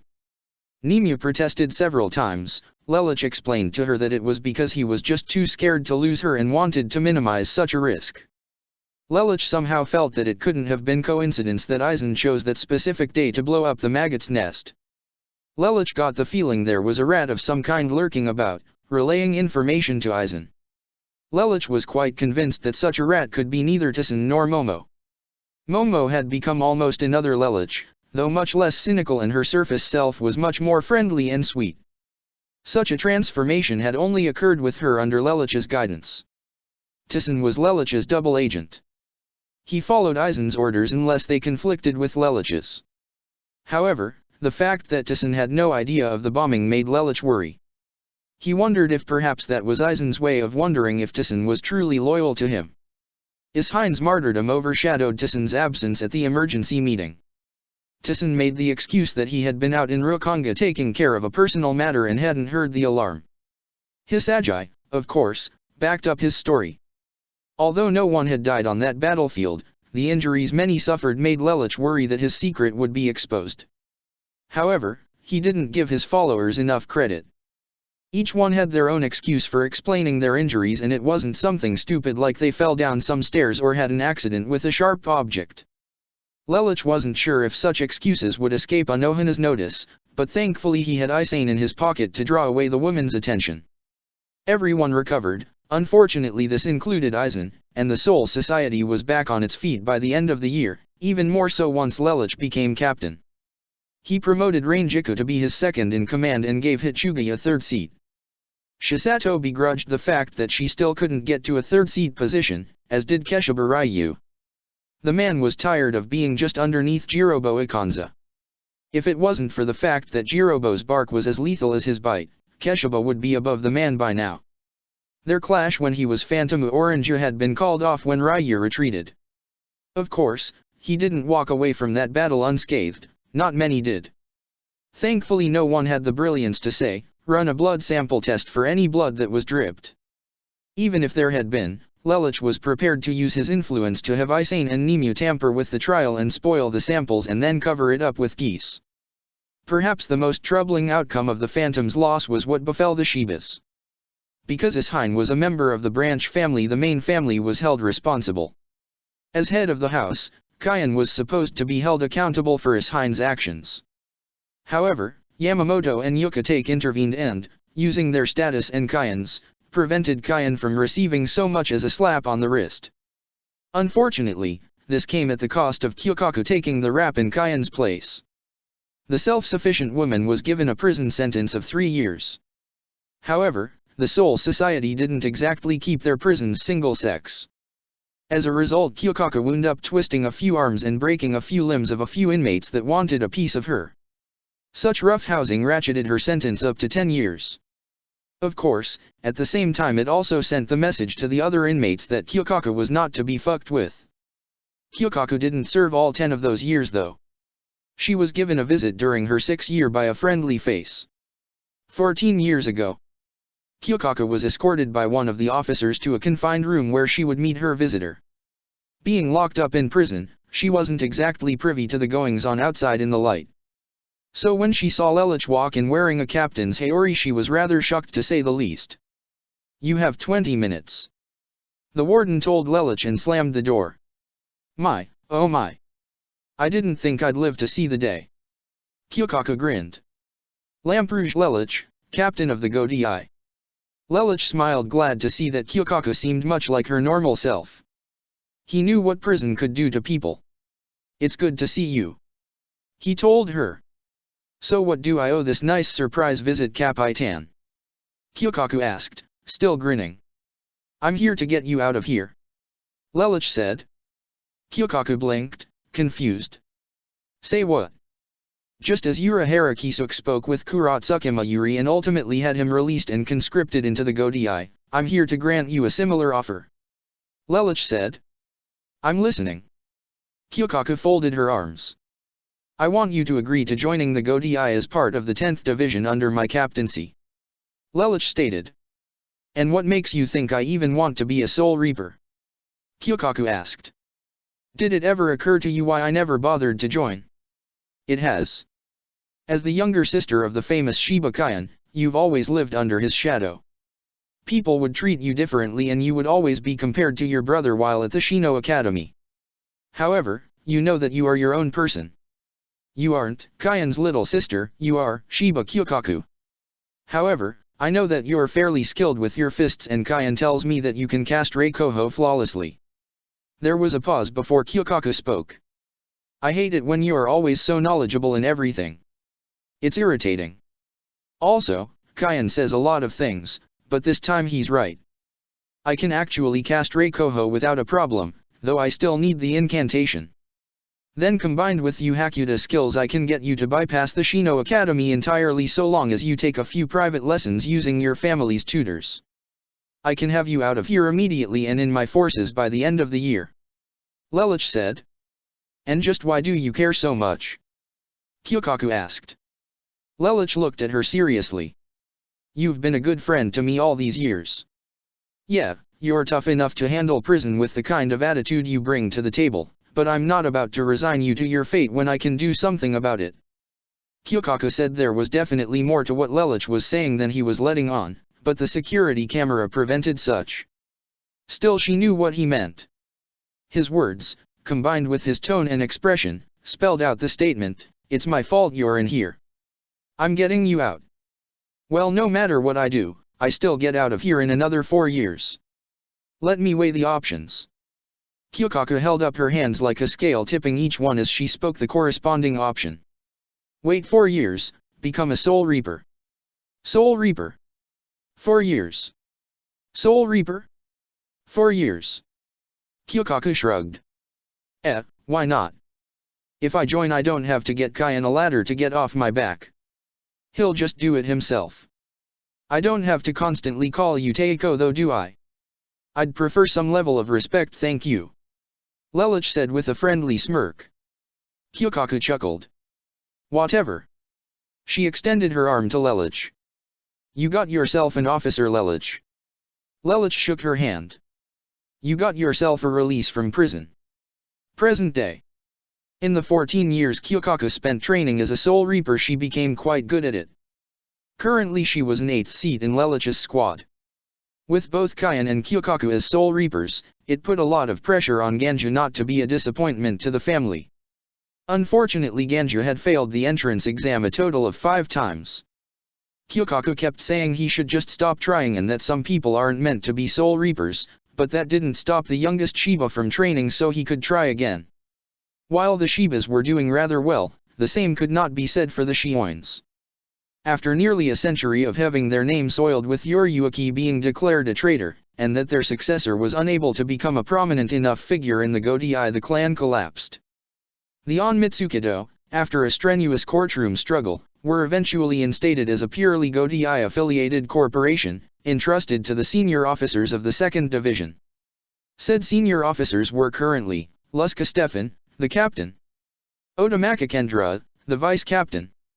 Samakura Yasui, head of the detention unit. Bermuda Yolanda, leader of the STRU, and Libra Naomi, head of the reversal counter-force.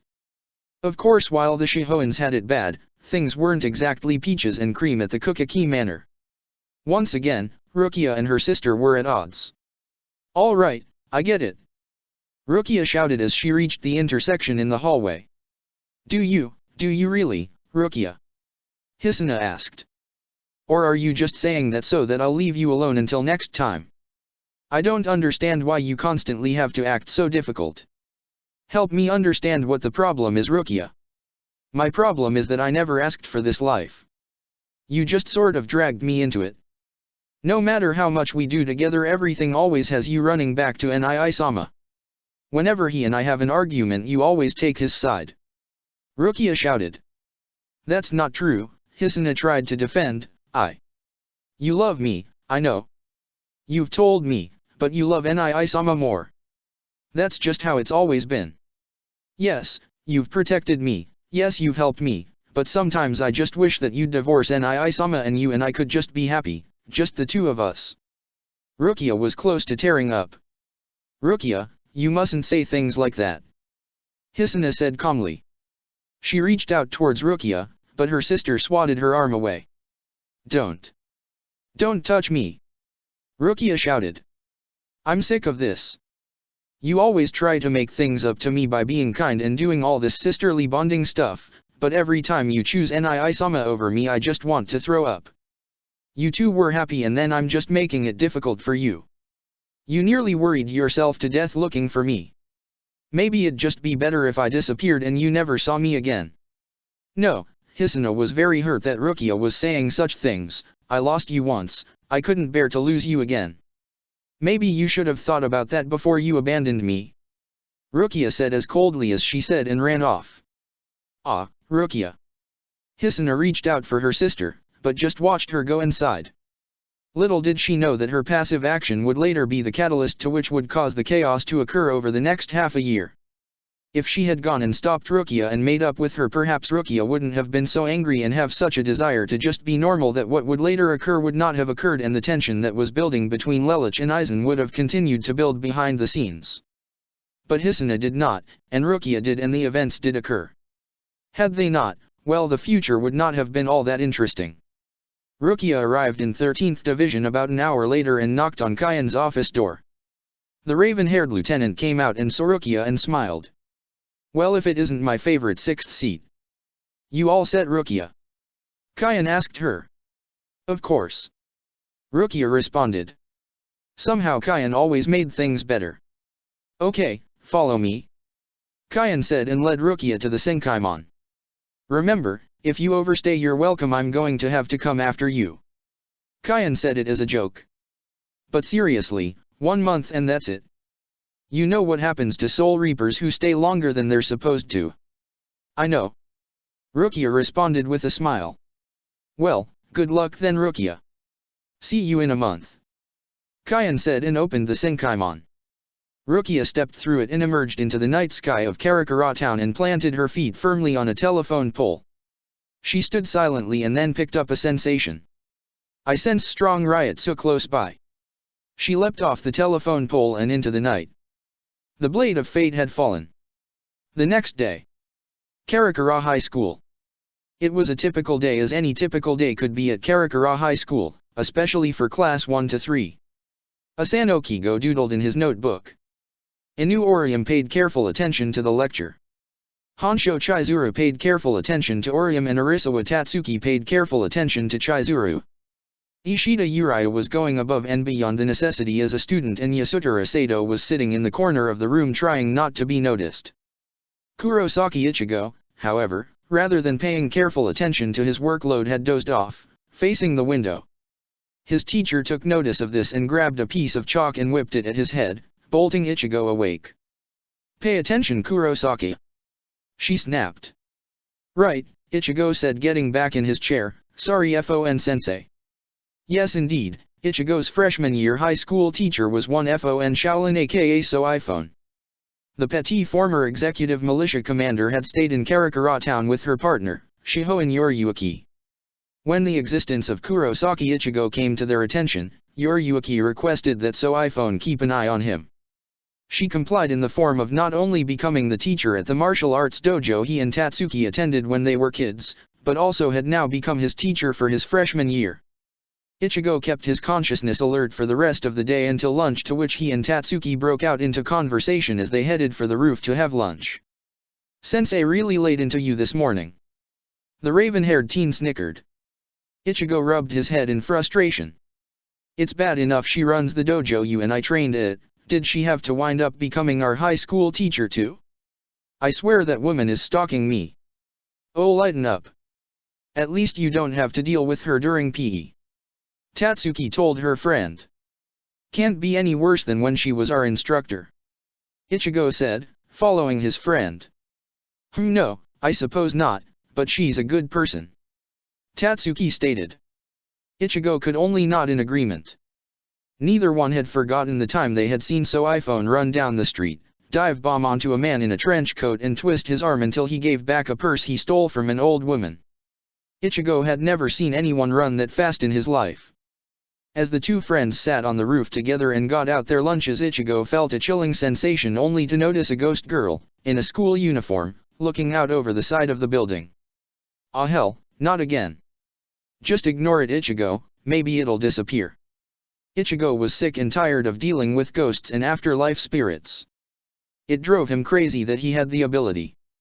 Tatsuki once caught Ichigo doing what she perceived as yelling at a garbage can. The girl turned her head and looked at Ichigo and Tatsuki only to float over to the orange-haired male. Excuse me. The girl said. What? Ichigo snapped. I didn't say anything. Tatsuki said. Not you, her. Ichigo pointed to where the ghost was floating. Tatsuki, of course, couldn't see it. Ichigo, there's nothing there. Tatsuki said. Your friend can't see me? The girl asked. And that's surprising, why? Ichigo responded. What's surprising? Tatsuki asked. I'm not talking to you, Tatsuki. Ichigo reminded her. Ichigo, you're a little old to be talking to an imaginary friend. Tatsuki stated. Hey, if you had the ability to see ghosts you wouldn't think I'm crazy. Ichigo said. Tatsuki got up and rubbed her head. Ugh, now I know why I don't hang around with you all that much. Every time we sit down to lunch together you always ruin it by talking to yourself and saying that some ghost is following you around. Oh, come on, it's not that intolerable, is it? Ichigo asked.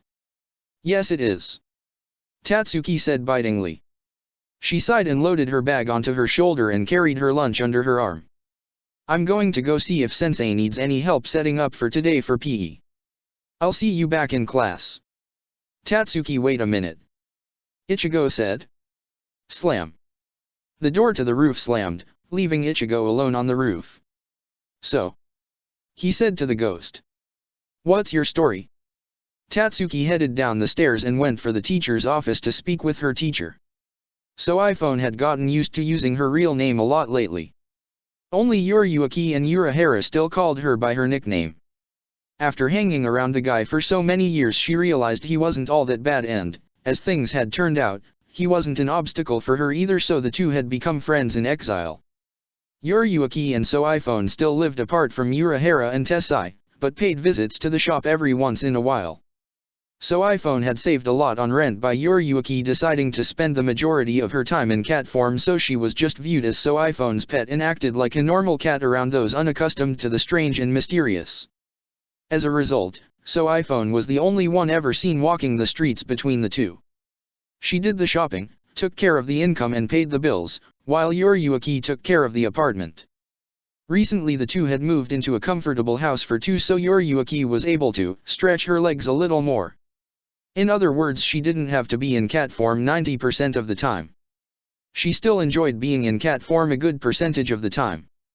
Still, at least now she could watch TV when So iPhone wasn't home without someone thinking that someone had broken in. Currently, So iPhone herself was on the phone, talking to her lover. Tatsuki, of course, had no idea who was on the other line. I see, so one of our own is here. No, she hasn't made contact with the subject yet. Why, does Kisuke think she might? There was a pause. I see. All right, I'll see you when I get home. So iPhone hung up. Oh, Tatsuki, I didn't hear you come in. Ohio, sensei. Tatsuki said to So iPhone. Do you need any help setting things up for physical ed today? I think I'm good, thanks for the offer though, Arisawa. What are you doing down here though? I thought you and Kurosaka were going to be on the roof eating lunch today. So iPhone and Tatsuki had a very friendly student-slash-teacher relationship. So iPhone was Tatsuki's childhood idol. Tatsuki had once gotten separated from her parents and became lost in the town in the pouring rain. A strange man pulled over his car and tried to get Tatsuki to get in, but the then pint-sized martial artist kicked the guy in the nuts and ran. He eventually caught up with her and nearly got Tatsuki as he carried her away kicking and screaming, but So iPhone had happened to be just around the corner and she saved her student. She bludgeoned the kidnapper, and later to be found out to be a pedophile, and left him so broken and bruised he was still recovering by the time of his court trial. So iPhone was legally let off the hook on the grounds of defense of a third party. Tatsuki looked up to So iPhone like the older sister she never had. She had actually watched So iPhone compete in a professional martial arts tournament and win. So iPhone, former trained assassin that she was, had actually held back, using a mere 15% of what she was capable of in order to make things interesting, and even then the fights were one-sided. Therefore, due to their relationship, So iPhone knew that Tatsuki had been looking forward to a one-on-one lunch with Ichigo. Normally Ichigo had lunch with Chad or Kigo and Mizurio. He and Tatsuki hadn't done much together since high school started, of course it had only been a couple of weeks since the start of the trimester. Their lunch together wasn't supposed to be anything special, just a friendly get-together between friends. At least that's all Ichigo would see it as. Recently Tatsuki had become aware of her best friend, Inu Orium, growing crush on Ichigo and had taken it upon herself to do some legwork since Orium was so shy. However, thanks to a butterfly effect due to the interference in the time stream of a certain black-haired afterlife spirit captain, Tatsuki was also starting to see her childhood friend in a slight different way. Infatuation? More than friendly affection? Tatsuki couldn't be sure, but she was willing to give up on Ichigo for her best friend if she had to. After all, Ichigo didn't see her that way and Tatsuki figured he probably never would. Well, Ichigo had another one of his episodes. Tatsuki said using quotation marks. She had told iPhone once before about Ichigo's annoying habit to talk to things that she couldn't see, including the infamous garbage can incident. Tatsuki found it annoying and absolutely irritating. She never wanted to be around Ichigo when he was like that. It felt awkward for her to watch her childhood friend bicker with something that, as far as Tatsuki was concerned, didn't really exist. Such incidents had grown in rate considerably towards the end of her and Ichigo's second year of middle school. The two friends drifted apart more and more whenever Ichigo got crazy, irritated, or grumbly over a spirit. Tatsuki often found herself thinking, why can't I see what he can? If there really is a world invisible to the normal eye, then I want to see it too. I want to see it and become a part of it because then I could understand my friend so much better. She had said these exact words to iPhone once before and was prepared to repeat them if the situation started calling for it. Why does it bother you so much? iPhone asked. Because it makes him look weird. He's lucky I'm his friend, but if he's out in public yelling at garbage cans that's not normal. Tatsuki responded. She sighed and shook her head. No, never mind. Forget I said anything. Tatsuki left the room and headed for the locker room to change into her physical ed uniform. Later that afternoon, iPhone arrived at her house and began talking to Yoriyuki about Tatsuki. And she just looked so sad, Yoriyuki-sama. I just wish there was something I could do, something to make her believe. iPhone said as she sat on the couch watching television. Yoriyuki, with a snack chip in her mouth, sat next to the petty trained assassin. Well, if what Kisuke said is true, then a lot of crazy shit is about to go down, iPhone. You may just get that chance. I hope you're right. iPhone said and changed the channel to a popular anime show that was currently on. That evening. The hour was late, the moon was high in the sky and the Kurosaka Clinic received a visitor late that evening. This visitor was Kukaki Rukia, 6th seed of the 13th Division. Her encounter with Kurosaki Ichigo proved to be detrimental to her mission and soon both found themselves faced with a dire situation in which both would be killed if something was not done. This was all due, in part, to Ichigo trying to take on a hollow with his bare hands because Rukia had said to him that the creature was after his soul. As Rukia lay on the ground, injured, she spoke to Ichigo. Neither knew the other's name. You fool, she said, gritting her teeth. How could you think you were any match for a hollow? Did you really think that everything would be over if you gave them your soul? One soul doesn't satisfy them for long. She lifted her head up off the ground. If you don't stop interfering then we're all going to be his food. Rukia crawled over to the nearby lamp post. I'm too injured to fight. Do you want to save your family? Of course I do. Ichigo responded. If there's a way, then tell me how. Rukia picked up her sword and pointed the blade at Ichigo. It will only be temporary, but you must become a Soul Reaper yourself. Wha? Ichigo was confused. You must take my Zanpakuto and run it through to the center of your being so that I may pour my powers into you. I can't guarantee that you will live, but if it doesn't work it won't matter. Rukia said to him. Then give me that blade, Soul Reaper. Ichigo said to her. My name is Rukia, Kukaki Rukia. Rukia said to him. The hollow began charging towards the both of them. And my name is Kurosaki Ichigo. Ichigo introduced. He grabbed Rukia's blade and plunged it into his body. Now, while Rukia wasn't in a great depression, as she would have been if time had flowed normally, from the bottom of her heart, a wish blossomed. I wish I could just be normal. It was this wish that sparked the Hogyaku to transfer all of Rukia's power into Ichigo. Of course, Rukia had no idea that such a desire had created such an effect and therefore was confused when Ichigo nearly all of her spirit energy. Primed for battle, Ichigo sliced off the incoming Hollow's arm. He lifted his sword and put it behind his back. It was about as long as he was. Rukia watched Ichigo engage the Hollow in battle. Thoughts swirled about her head about Ichigo's capabilities, from the fact that he took nearly all of her spirit energy to the fact that he could break a level 1 Kido on his own and how large his Zanpakuto was. Perhaps, I should talk to Lamperouge Teiko about this. Despite what I've done, he'd keep quiet, I'd hope. Perhaps I'd best not take the risk. Of course, had Rukia taken a risk, all it would have done was delay the inevitable, because little did she know that Lelouch would soon find out about Ichigo, and the day that the Soul Reapers crossed paths would be the day that the Blade of Fate clashed with the power of the king. Plus, check the description for the links to the author.